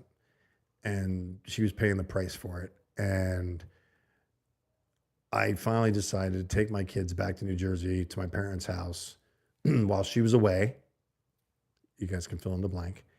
And I got the kids over to there. She came back, and I was like, we're going to New Jersey. She said, no, we're not. I said, yes, we are. We're going to New Jersey. The kids are there. We're selling everything for pennies on the dollar. The church I was going to was like, oh, okay. There was not like a bunch of like pity for me, because the whole time I was at church, I was making really good money, and a lot of people weren't. And I was praising Jesus all the time about the blessings, and resentment was building, and I didn't know it. So a lot of people at the church resented me. So I think a number of them took pleasure in my demise, unfortunately. So it doesn't matter whether you're a Christian or you're not a Christian, that happens. I think there's 3% biblical Christians, and the rest are deceived. Like 97% think they're Christians, but don't act like Christians. They're not forgiving. It's called the fruit of the Spirit. And there's a number of traits of the fruit of the Spirit that defines what a Christian is. And they're people that, under great stress and demise, like Job lost his family, they all died, and he's laying in the ashes. His friends are mocking him for believing in God, and he's praising God. When I was depressed, I wasn't praising God. I was mad at God. I didn't suddenly think he didn't exist, but I was mad that I was in that situation. So it wasn't like Job. Very few people are. I don't know anybody that is like Job in the Bible, Old Testament. So we go to New Jersey. Everything's gone. The properties are gone. My wife hates me because she blames me. And I've got the kids in there. She says she wants to stay for a concierge. Jimmy, I'm going to have to talk to you later. Sorry, buddy. He probably doesn't even know I'm on a live stream right now. So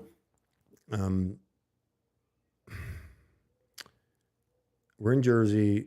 She says she's going to stay for concierge, and she starts getting a whole bunch of plastic surgery on my credit, because I still had good credit. I had such good credit that I called the bank at one time and I wanted to raise my credit line for $30,000, and they said, okay, without checking. I'm like, what?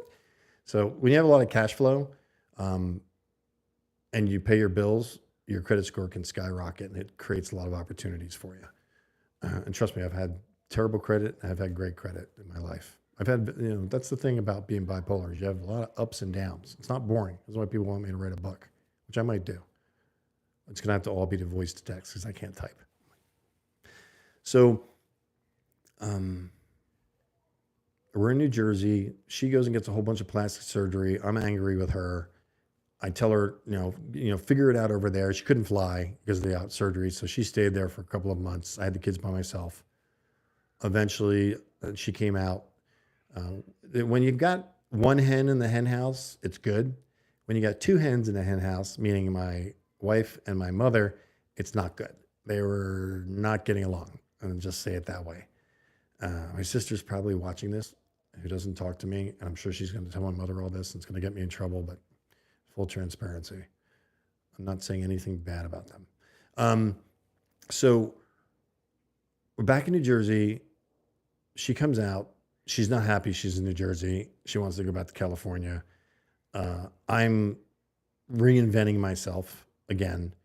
I'm no longer selling projectors. ProLightworks was the name of it.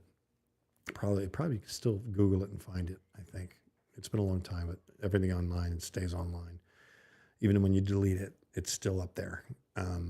Keep that in mind, you TikTokers. So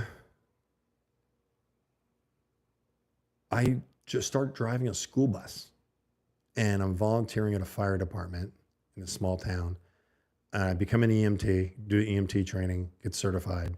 And I'm making like EMTs, they get paid almost nothing. AMR, all those ambulances that they're going around, they're usually young people because what they're doing is they're motivated to become RNs, because you can get like $35 to $45 an hour as an RN starting out.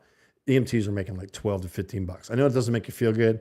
New Yorkers call them bus drivers, because really what an EMT is yes, we're certified, not mentally, but we're certified in our skill sets. What we do is we basically make sure if a broken femur's broken on your leg, that it does not cut your main artery and kill you. That we stabilize the best we can. We can't do intravenous or any kind of needles, although we can do an EpiPen. EpiPen is when the person's having an allergic reaction like peanuts, and they can't breathe and everything's swelling up. An EpiPen goes into your thigh, and it sends an injection, and we're allowed to do that. But that's about it with EMTs. And you got to get certified driving an ambulance, and I drove an ambulance and everything. I loved it. I just felt like, I got to wear my uniform, similar to the one I was wearing in the last video, the last live stream, which was the MustangMedic uniform, which I had fun with because I was reliving my EMT days through working on Ford Mustangs, being MustangMedic. So I'm doing that school bus driving. I worked at a place called Ranch Hope in New Jersey, which was for troubled youth. That was a growing experience for me. It meant a lot to me. I got to learn how to play basketball, which I'm 6'4", and it's the first time I learned how to play basketball. And I got along with the kids a lot, and they were real challenged kids, and it was very unique relationships with them. And I was security. I was making sure that nobody beat each other up. So I was like I'm trained in nonviolent takedowns. So I can basically grab you, put you in a position where you cannot move because it's too painful, but it doesn't hurt you necessarily. It can hurt if you fight it, but I'm trained in that. So that's what I was doing. I was doing security for the most part, which meant I got to walk around. The painting classes, I could sit down because I was keeping an eye on everybody. I could paint. It was a lot of fun. Didn't pay, but it was a lot of fun. And I became an EMT for Millville Rescue Squad, Millville, New Jersey. And I did that for about a year, I think. And I was doing that. I was struggling. I was driving a 94 Mustang stick V6 coupe. Coupe meaning it's a hardtop convertible. You know what a convertible is. But a coupe and a Mustang is a hardtop. And black with tan interior. I don't know why I'm giving those details. I'm a car guy. So I'm doing that, smoking cigars, my little cigarillos, and being an EMT, wearing my Batman belt, my utility belt with all my radio and all that stuff on there. Couldn't carry a gun because I wasn't a cop and I was an EMT. Everybody looked at me like, people still think I'm a cop. Apparently I look like a police officer, which I don't mind that. I like police officers. I've had relatively positive experiences with them most of my life. I respect them. If you respect a police officer, you're probably not going to get arrested. If you act out, which you can see on YouTube like crazy, you're going to get arrested. And then these people that get arrested are like, I'm being a victim. Oh, it's racism. No, you're acting out. Stop acting out. Sorry. So I get a phone call from a friend of mine who is somebody that's key in my life right now, who will remain nameless. He contacted me. He's known me since 95. I art directed one of his brochures, meaning I designed it and did all the production on it, and it went to the printer and got printed. I'm pretty good as an art director, if I do say so myself. It sounds egotistical, but it's a fact. So he contacted me and said, "Do you want to work for a year at $35 an hour, guaranteed 40 hours a week for 12 months? And you'll be my guy for promoting a singer." He did other things, which, because I'm protecting his identity, I'm not going to say what he did, but he invented a machine and he is very well off. He's not struggling, and he's earned it all. He's earned it all himself. Well, he offered me this job, and there I am in New Jersey doing, jobs that, weren't going to go anywhere money wise. I mean, I could have maybe become a nurse or something, but I wasn't feeling impassioned to do that yet. When I say yet, I feel impassioned what I'm doing now, but I had not yet felt impassioned what I was doing. And when I think I look all over the place, sorry. He offers me this opportunity, and I'm like, okay. So I went back and resigned as an EMT.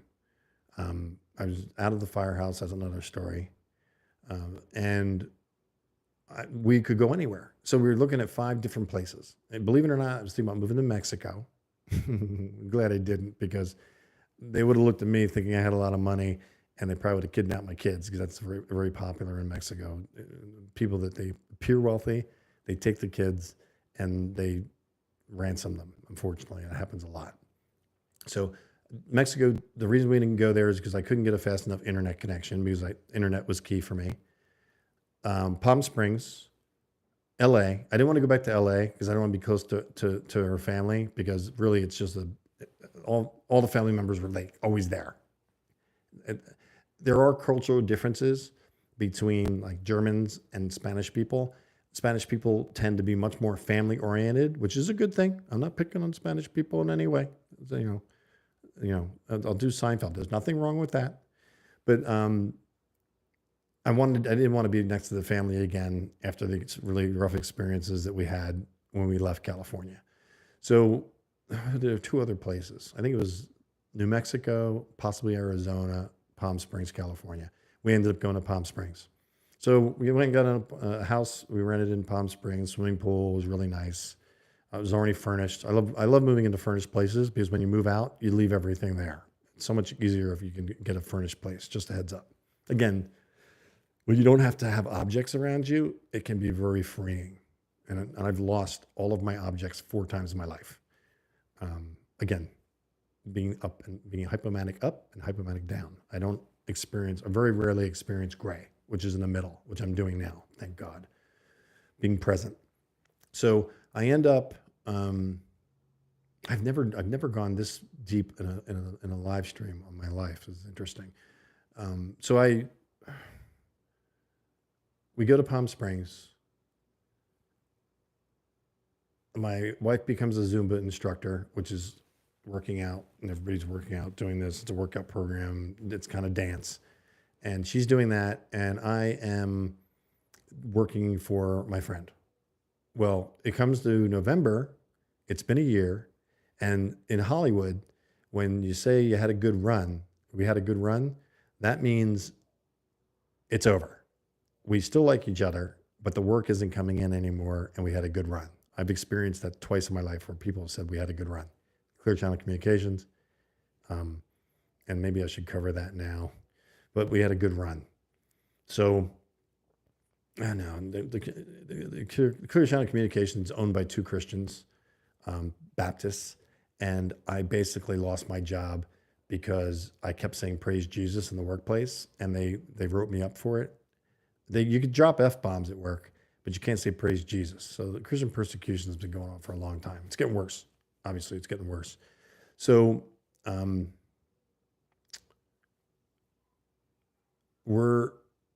we had a good run. Now I'm in Palm Springs. I'm not gay, and I don't work in the restaurant business. So there were like no opportunities for me in Palm Springs. So I'm like, what am I going to do? Well, I had the Mustang, right? I had that 94 Mustang. And during the good times when I was making money, I bought a 95 Mustang GT, which is a 8-cylinder 302. And it was a black top, tan interior, saddle. It's called Saddle Interior. That's for Mustang. And I've got these two cars, so I don't need one of them. And I figured I can get more money for the V8, and we'll keep the V6. So I sold the V8, and I had a little bit of profit. It could pay the bills. So I kept seeing this 95 Cobra.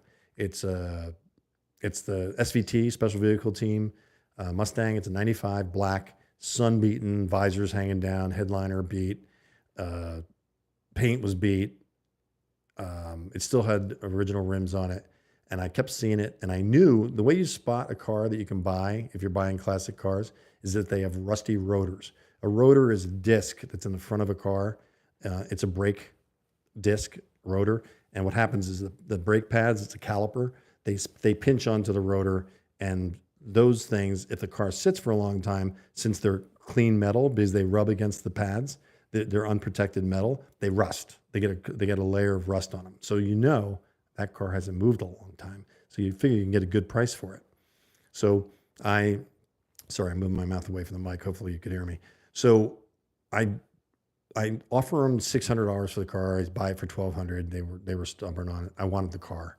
I got it, and I went full bore. And now this is when it happens. Everything in my life is on video after this. I start working on the car, and I start my first 40, it turned out to be 40 days, my first video series. All of my series on my cars, and they don't come up in the algorithms now because they're so old. But back in the day, if you searched for a 1964 to a 1966 Mustang, you saw MustangMedic because we were pumping out 5 videos a day. I was videoing everything. I was working on the car, videoing me working on the car. Then at night I would produce it and put it up. And that's when I realized how smart Rachel was, because I was working on my computer, editing the videos of the day. I used to put in titles and all this kind of stuff. I still do that now, but I'm a little bit more refined. But my daughter was 3 years old, and I said something. I looked at her and I said, "That's a green." And she goes like this, 3 years old. She goes, "Actually, Dad, that's more of a yellow." I looked at her like, "Let me kiss your brain. I can't believe how smart you are." I've poured so much into my kids, and Rachel got a lot of it too. And it's created a confidence in her, which I'm proud of, but it's also kind of becoming a pain in the butt now that she's 17 and she's so darn confident. So that's a little bit tough. But I poured so much into her saying how special she is, what she is. And I always tell her that the world's a better place because she's on it. And it's true. And my other kids too, don't get me wrong. Rachel's still with me. And I've been watching her grow up and playing basketball and tennis and being a cheerleader and just going through her teenage stuff and her emotional stuff. And it's so cute when you're a dad and you know that they're going through and they're mad at you and they're ignoring you and they're going, they're not being fun, but they're just being teenagers. That's what they are. And that's why TikTok is so popular, and also a big concern for the effect that TikTok is having on our children. We can see it now, what's happening. And that's part of the problem with the internet. I'm not bagging on the internet. Here I am on the internet talking about it. So it would be a little hypocritical, but it's not a good thing for our kids because of the algorithms, having everybody hyper-focus on what they think is right, and everybody sees what they think is right because the algorithms want to keep you online. So you sit there and you're like, yeah, brown chairs are bad. And then you start looking at brown chairs being bad. I'm using it as an example. And then all of a sudden you see more things about brown chairs being bad. And then you become hyper-focused and you're convinced that brown chairs are bad. Don't tell me anything else. That's why people, when I talk about something that might be critical about President Trump, which I'm MAGA, America first, build the wall, need Trump in, very important. But if I say anything that might be like, why did he do that? I lose subscribers. They just shut down. Can't hear that. And that's not what we're supposed to do. It's not how we're going to learn. We have to learn from each other. That's why when somebody like hates me in a post, I'm like, well, I appreciate you being here. I'm sorry that you hate me, but I'm glad you're here. And I hope you stay because we can learn from each other. They don't typically stay, but I'm trying. I'm always trying to communicate. I did that all the way through DC when I became political January 6th, 2021. That's when I started politics. So I'm now restoring Mustangs out of a carport in Palm Springs, and I'm doing videos on them. My longest video series was on a 1971 Fastback.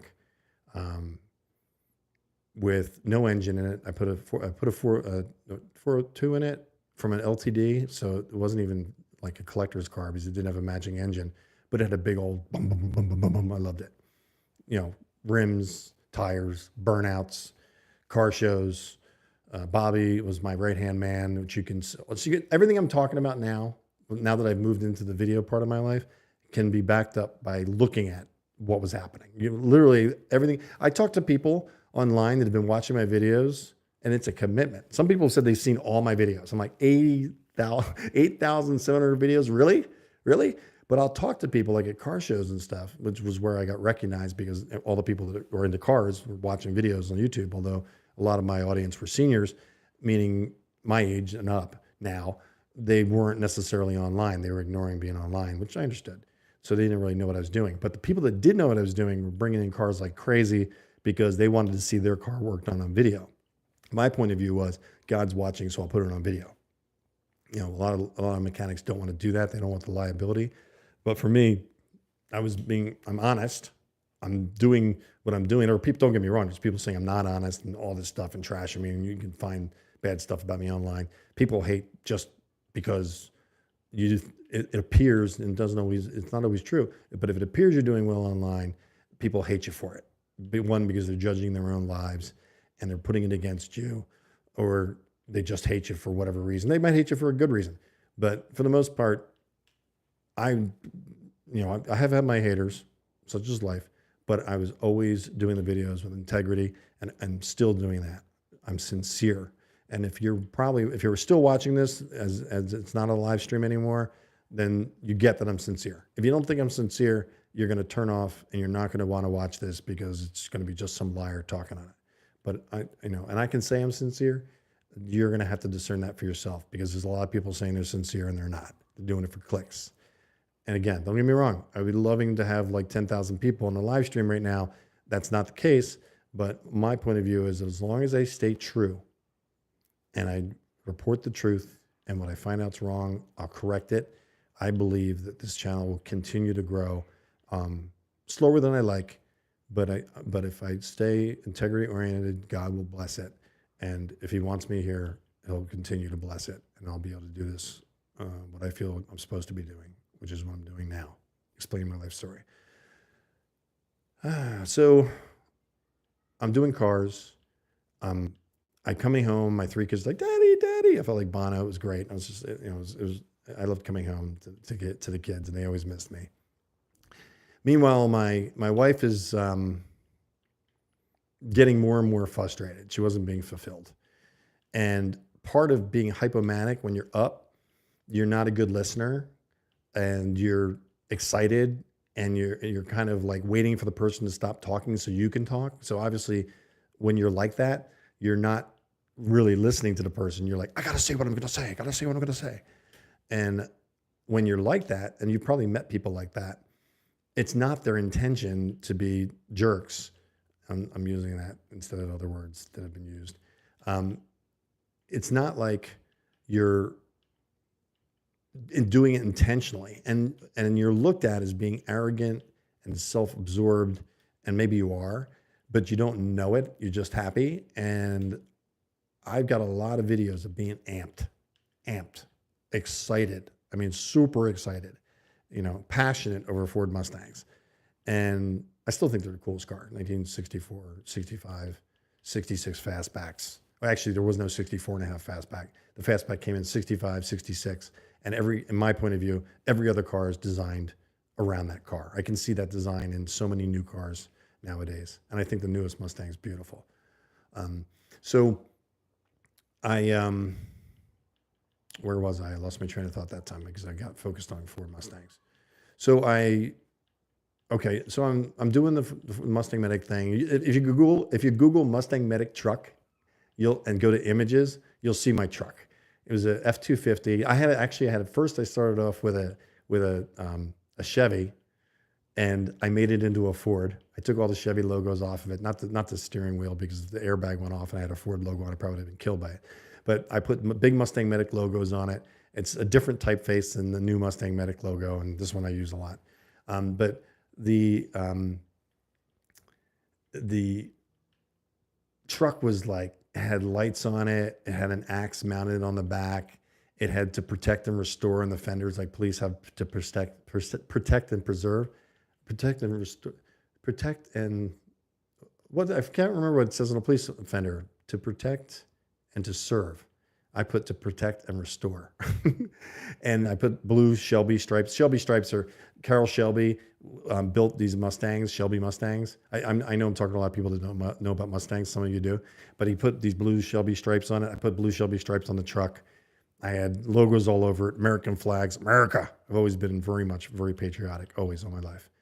And I drive around. I knew all the police. I was doing jujitsu, and a lot of police were in my classes, so I got to know them. Fighting jujitsu, that really builds up a relationship when somebody's trying to choke you out and have you black out. You get to know them pretty well. And so the police would see me, and they put their lights on, whoop whoop, and they go past me, and I'd be waving. I felt like I was untouchable in Palm Springs at that time period, just because I knew everybody. I could get pulled over, and we'd both be laughing. Or they'd go by me at night and put their lights on. I had yellow lights. You can't have red. You can have blue lights if you're a volunteer firefighter or a firefighter. Red lights are for police. Yellow lights are for towing. So I wasn't going to put the color lights on there. I was going to get myself in trouble. So I had towing lights, so yellow lights up there. I very rarely used them, except for when I go to SEMA in Vegas and stuff. I'd be like talking to people on the megaphone, like MustangMedic.com. I used to be MustangMedic.com. No longer. They don't have that domain name, and they want $3,200 for it. If anybody wants to buy it for me, that'd be great. They're trying to extort me. Don't do it. Nobody is going to buy that domain name, because if somebody bought that domain name, they'd be so sick of me. So anybody with half a marketing sense will not buy that domain name, and they're not going to get any money from me. So I'm realmustangmedic.com now. MustangMedic.com with a real in front of it. So long story short, we're coming up to the end. My wife went astray. And as a Christian man, I was gonna ride it out till the bitter end. I would have been old, just miserable, because I knew my commitment to Christ was like my commitment to marriage. So when she went astray, that's something that God will allow you to, be spiritually right with him, and you can get a divorce. So wanted a divorce. Going to get a divorce. I'm going to do some serious editing on this one, because this is pretty dramatic. I'll put it in the book, I guess. I probably could do that, but it got really bad. It was bad. The closest thing to death, and miserable experiences is divorce. It's the next worst thing. And it's even worse when you have 3 young children under the age of 12. It's brutal. So we went through that period.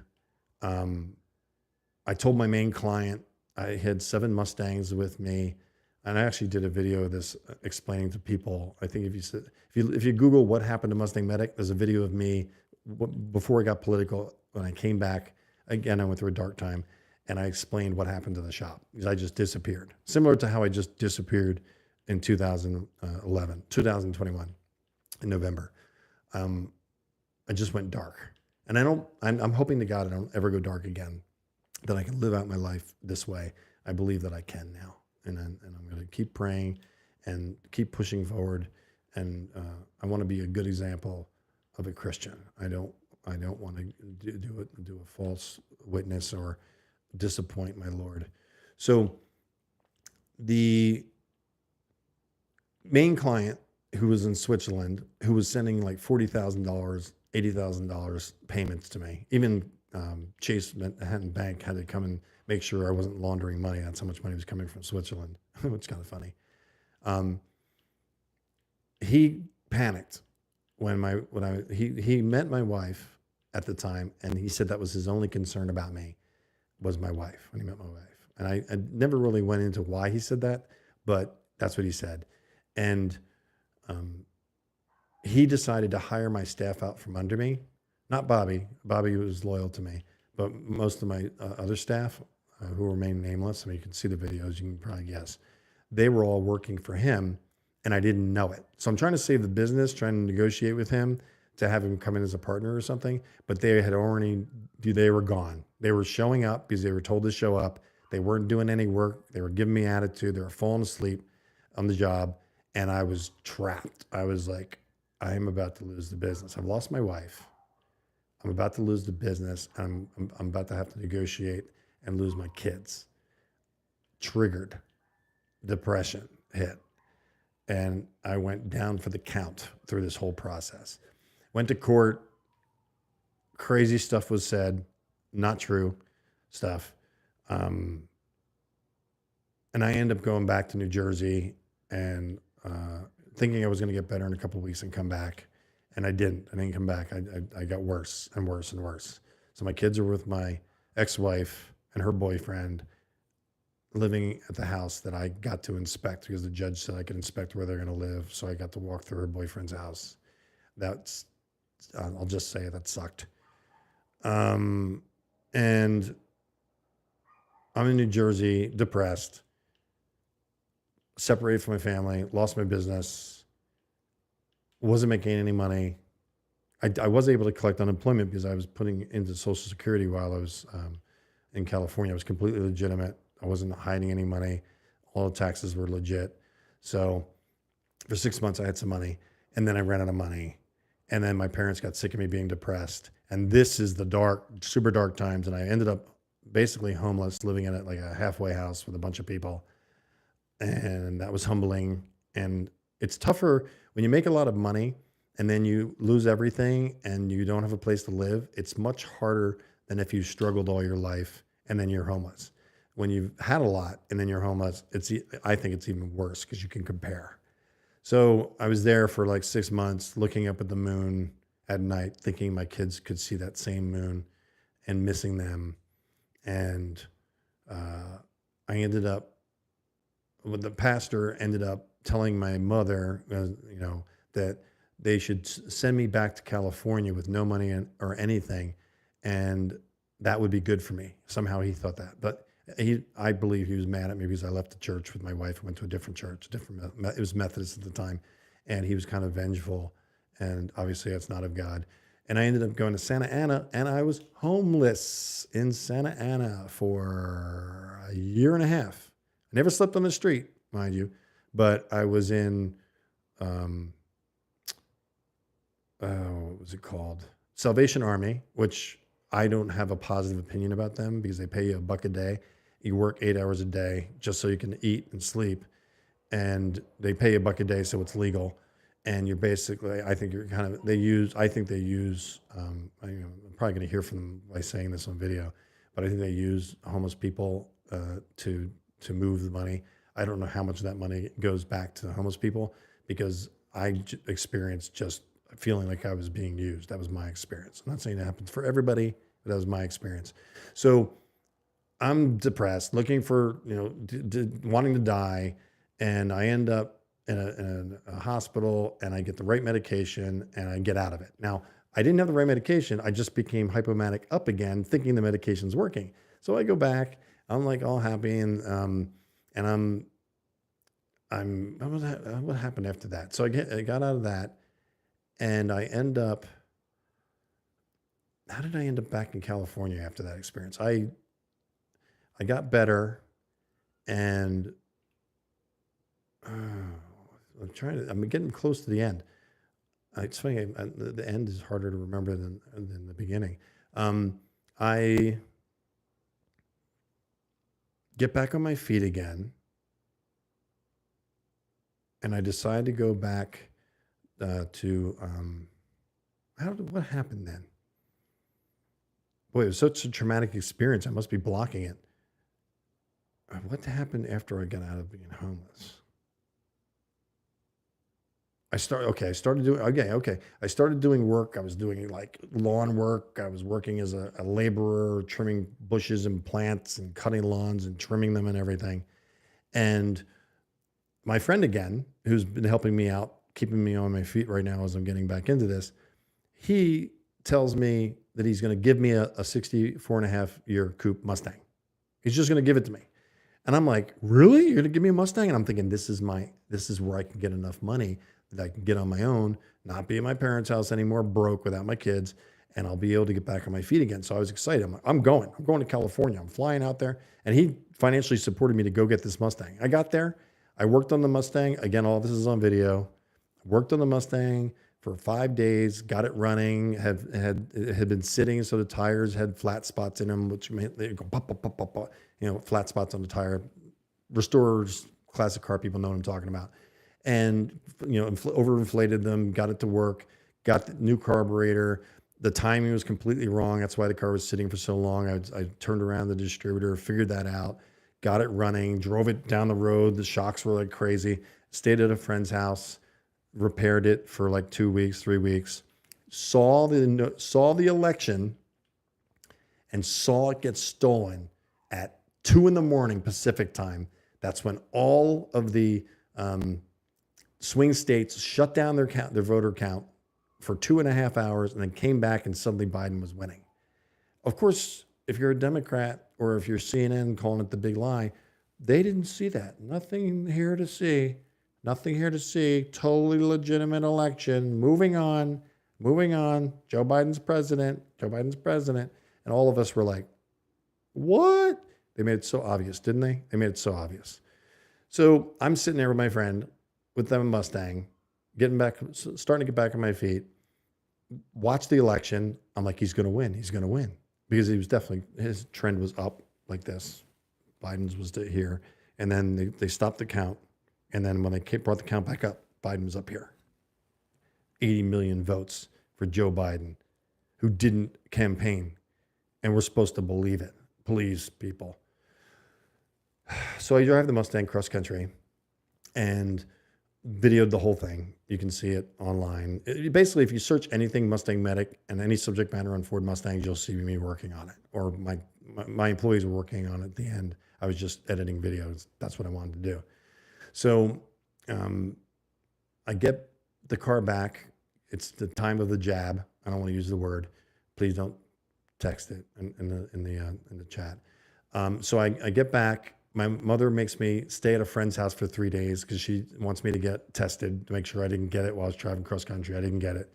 And I get back and January 6th is coming. President Trump announces that they're going to have a big rally in DC, get America back. And I decide, I went to a Stop the Steal rally one time in DC. I hadn't been in DC since I was 12. I went to a Stop the Steal rally. I met Josh from, I can't remember his show. You guys probably know who I'm talking about. Josh has a show. He's like really mellow and he's a good guy.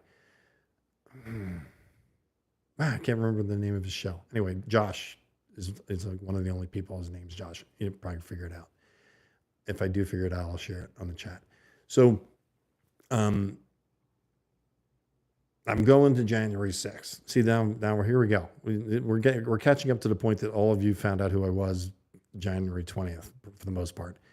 And I'm going to the rally, picking up my friend at the airport. We're driving in, staying at a hotel. I can say it now. I couldn't say it when I was there. Holiday Inn, which is in Noma, which is north of Massachusetts. The area is called Noma. It's 5 minutes away from the capital, west of the capital. And I'm staying at this hotel. And we're getting up in the morning and we are walking. No, we drove in this January 6th in the morning and we met up with a group of people, just fellow patriots we all got connected as a group. We didn't know each other before. We're walking up there and it's packed. I mean, it's packed like everybody. I've never been in a place that is so packed. We're just packed in like this. I mean, there was a couple of medical emergencies where I grabbed the person, I carried him out to the edge so I can get them, they were having breathing problems. Like I went EMT mode. And I did like save one person out of the group, but for the most part, you couldn't move. It was a mob. If people moved, well, it wasn't a mob, but it was just a crowd of people. If one person moved this way, everybody was moving this way. It was that tight. That many people were there for that rally. President Trump said, peacefully protest. We're going to take America back, go to the Capitol, be peaceful. They edited all that out. And now they've got people in jail, in DC jails. It's a miracle that I didn't end up in jail. And the only reason I probably didn't end up in jail is I would have been standing by the door or the window by the Capitol telling people not to go in. This is exactly what Nancy wants because it was a setup by Nancy. No question about it. And I've got stuff that I know that I can share in future videos about January 6th. I've already done some of it, most of it. So I end up going to, I didn't walk up to the Washington Monument because I didn't even know to walk up to the Washington Monument. I, at that time, probably didn't even know where the Capitol was from where I was, because I walked up Pennsylvania Avenue, and went straight, to the Ellipse, which is on the east side of the White House. It's called the Ellipse, and it's a big area where people can congregate, and the president can talk from that part of the White House. That's where President Trump was presenting from. So when everybody left, I did a video, you guys probably saw it, of all the Trump supporters all walking out, everybody peaceful, thousands of people just walking past me. It was a great video. I loved it when I was doing it. I got emotional with it. And I decided to stay and watch the people that were witnessing for Christ in the street preachers. And I was watching them, and there was one woman there who was preaching, and I thought she was really attractive, and she's preaching the word of God. And nothing more attractive than an attractive woman that's praising Jesus, and she means it. It's like, wow, that's cool. Attractive to me.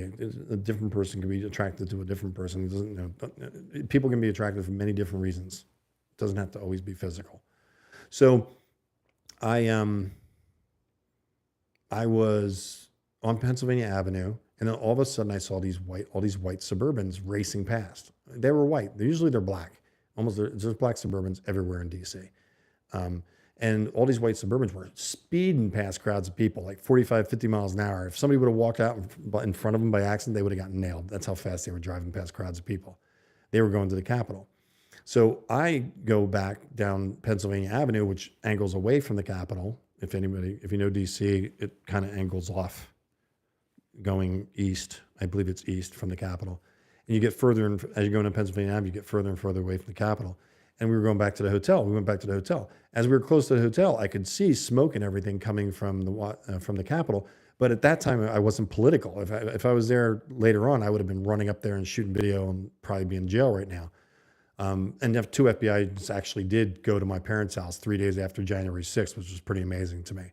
I was concerned it was like Antifa making believe they were FBI agents, but they were real FBI agents. I confirmed that. And they actually left a voicemail for me telling me that they were monitoring my channel. And they told my parents that they wanted me to leave DC, but they wanted to meet with me first, but they didn't leave a business card. I'm like, why would they not leave a business card if they want me to talk to them? That's a funny story too. I'll get there. So I go back to the hotel. There's lots of people around, Trump supporters around, but the colored hats and wearing the suits that are American flags is like really loud. I'm not that loud, and I don't celebrate that way. I celebrate with a cowboy hat. So they and there were a lot of people that were paid contractors in my hotel. I like to explain that later too. And I witnessed them registering with no ID into the hotel. 20-year-old, mostly black people, black young men with their girlfriends, and they were registering. They were prepaid, and they did not have. They didn't need ID. When have you checked into a hotel? You did not need ID and a credit card. When? Never. They were doing it in droves at my hotel. That was 2 days after January 6th. And they were driving the streets harassing Trump supporters. They were still there. Not very many people were there. After the rally the next day, January 7th, almost everybody left, and I was just walking around by myself. That's partially why I got so popular, because I was boots on the ground by myself with this experience, sharing it on video, because it was just historic to me. I was like, God's telling me to stay. I don't know why. I had no money. I had a friend give me $500, a couple that I'm still friends with to this day that love what I do. They think it's important. They're fellow Christians, and they believe in what I'm doing. And they gave me $500, and another friend gave me $200. So I had $700 to stay in a hotel. I was getting a military discount because I was a firefighter.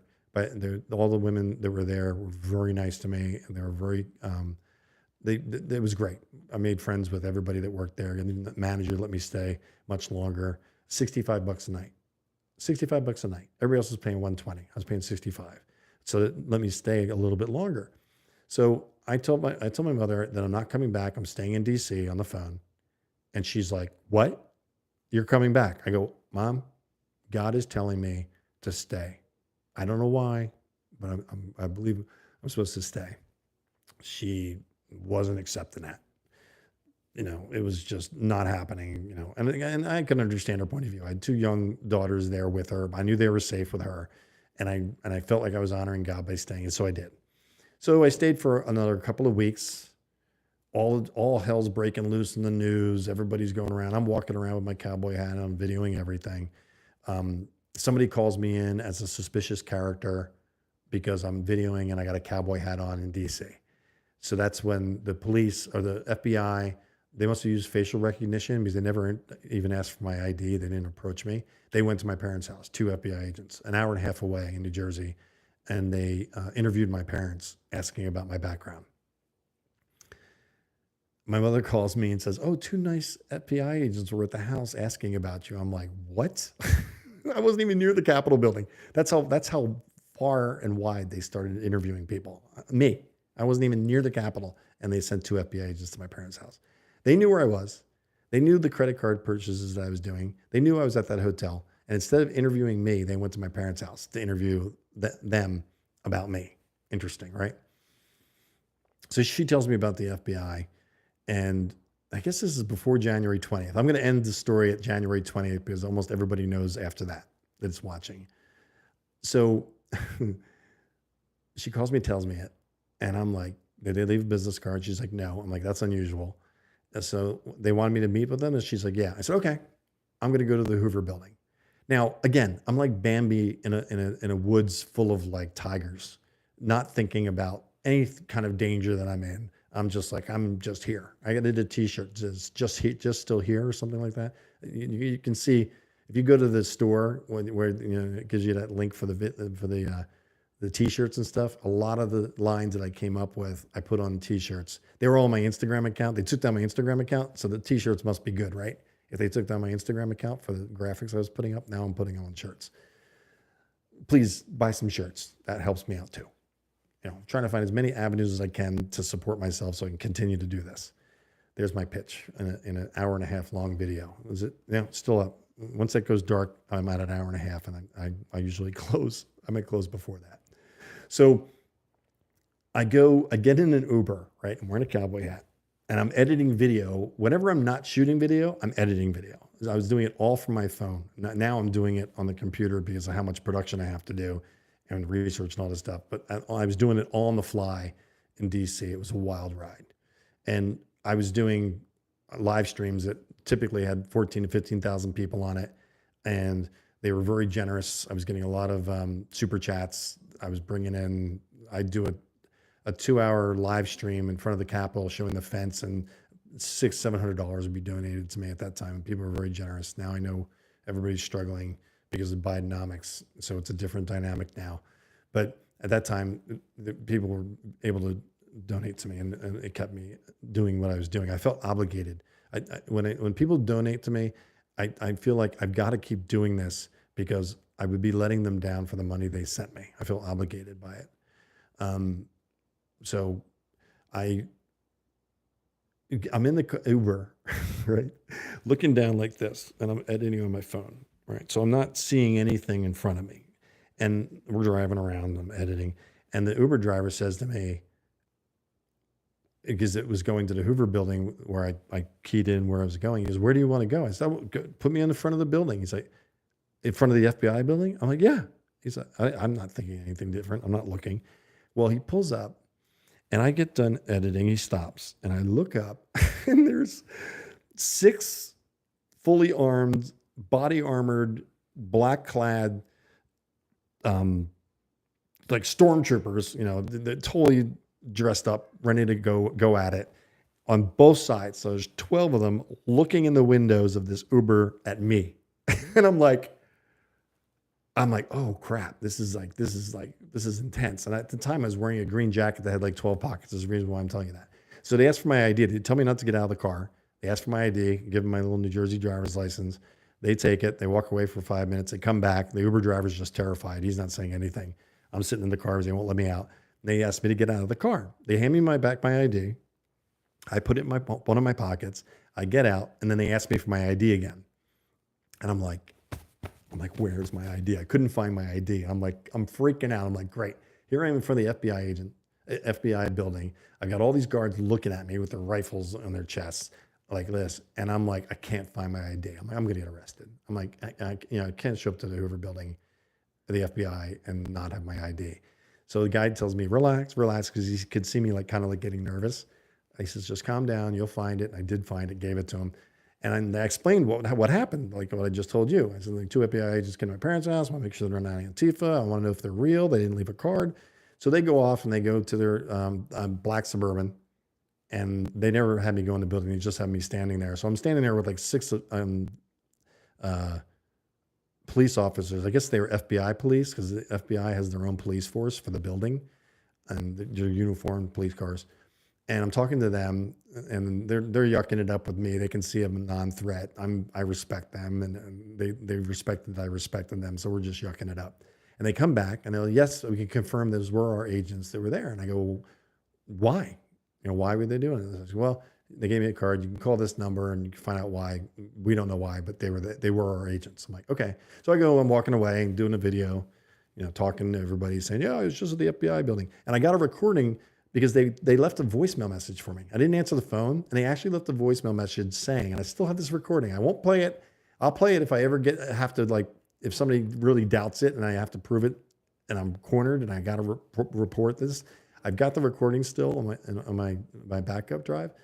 And they say that, yes, those were our agents.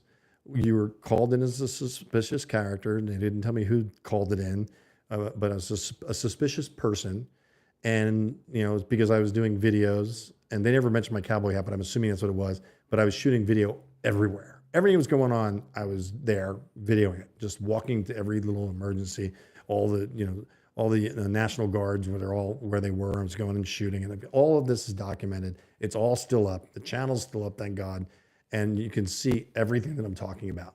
So that's how I started my political career, if you will, being I don't like saying citizen journalist, but I'm a journalist. I'm independent, and I'm going to continue to report the truth. So help me God.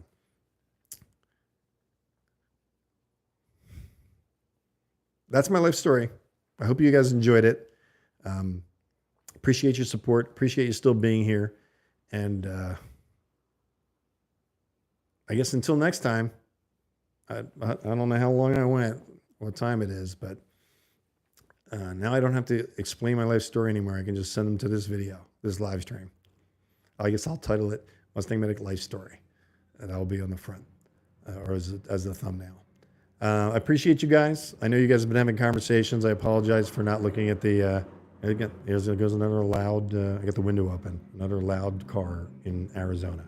Arizona's got so many loud mufflers and guns. And you hear shot. I hear more firing of guns at night than I did. Actually, you don't really hear them in DC. Having a gun in DC is like a federal crime, and very few people have guns in DC, or they're hiding them well. Which, believe it or not, if you're near the White House and you're armed, it will actually set off an alarm. An alarm went off near me one time when I was at the White House late at night, and I was by myself, of course. And they yelled across the street, "Are you armed?" I'm like, "No. All I have is a can of mace." I'm like, "No, I'm not armed." But they obviously were thinking the alarms were set up by somebody that was armed, so they obviously have that kind of security. It's intense. There's so much we don't know. So much. It's William Wieting. I hope you enjoyed my life story. I'm going to continue to do this as long as I can do it. So help me God. People that actually swear in court, so help me God, because they're being honest, because they're telling the truth. It is tough to just tell the truth. It costs a lot. And we have to keep seeking what's true. Because in this day and age, there's so much misinformation going on right now that it's hard to discern who's telling the truth. I believe right now, at this time period, that Elon Musk is telling the truth. I think Tucker Carlson is telling the truth. Jury's out right now with Carrie Lake. I'm finding out some information about her that I don't like, and I'm going to have to report on that soon. Got some interviews lined up, which are going to be exciting. As exciting as Roger Stone, which is a big statement. If you guys haven't seen that interview, please watch it and share it. I really want to get a lot of views on it for Roger. I don't want to be embarrassed by a low amount of views for somebody that's so popular. We need to share that video far and wide and just I want to get a lot of views. One, to support Roger because of his witness on there, and he is a changed person after he came to Christ, and you can see it. You can see the fruit, and he was a past swamp creature, which is pretty impressive that God was able to touch his heart. And there's some senators, there's some Congress people running for office that we might be doing interviews with. We're going to continue to do big content. I'm going to continue to report the truth. I'm going to trust that it's going to pay off in the long run. And right now we're working well with YouTube. Any kind of discrepancies or something's up, I've been able to chat with them, which is a big deal. I never was able to get in touch with a human being over there. I am now able to do that, which is a big deal.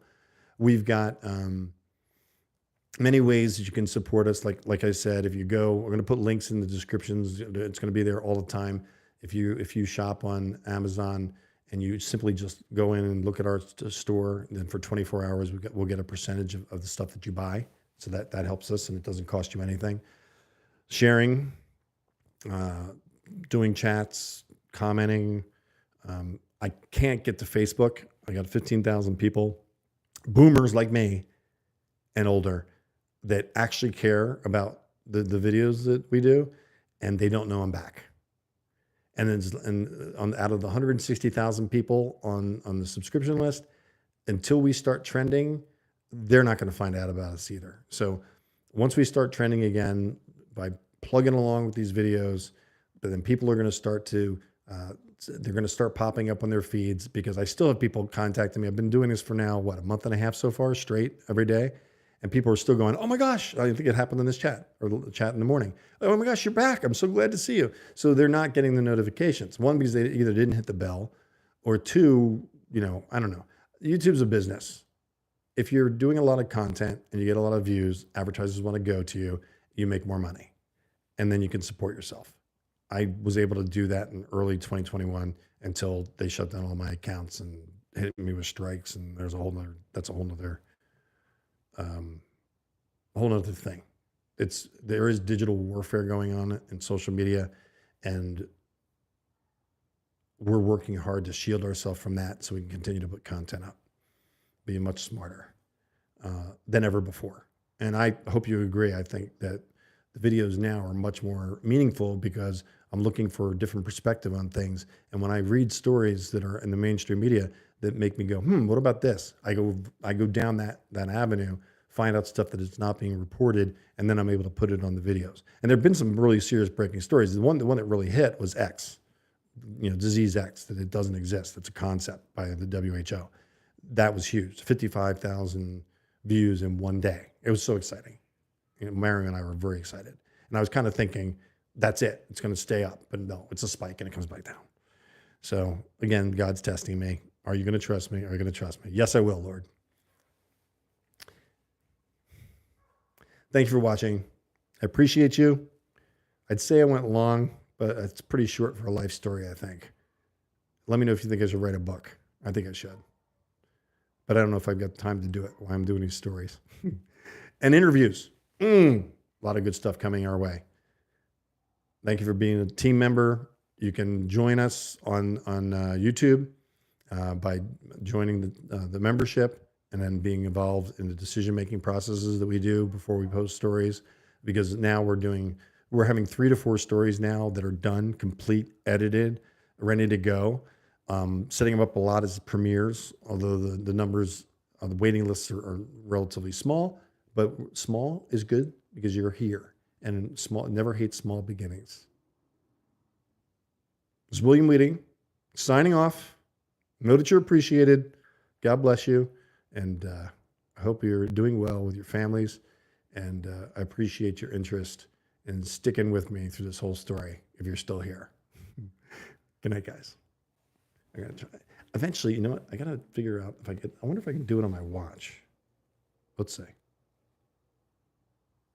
Nope, can't do it. Gotta press the button. Bye.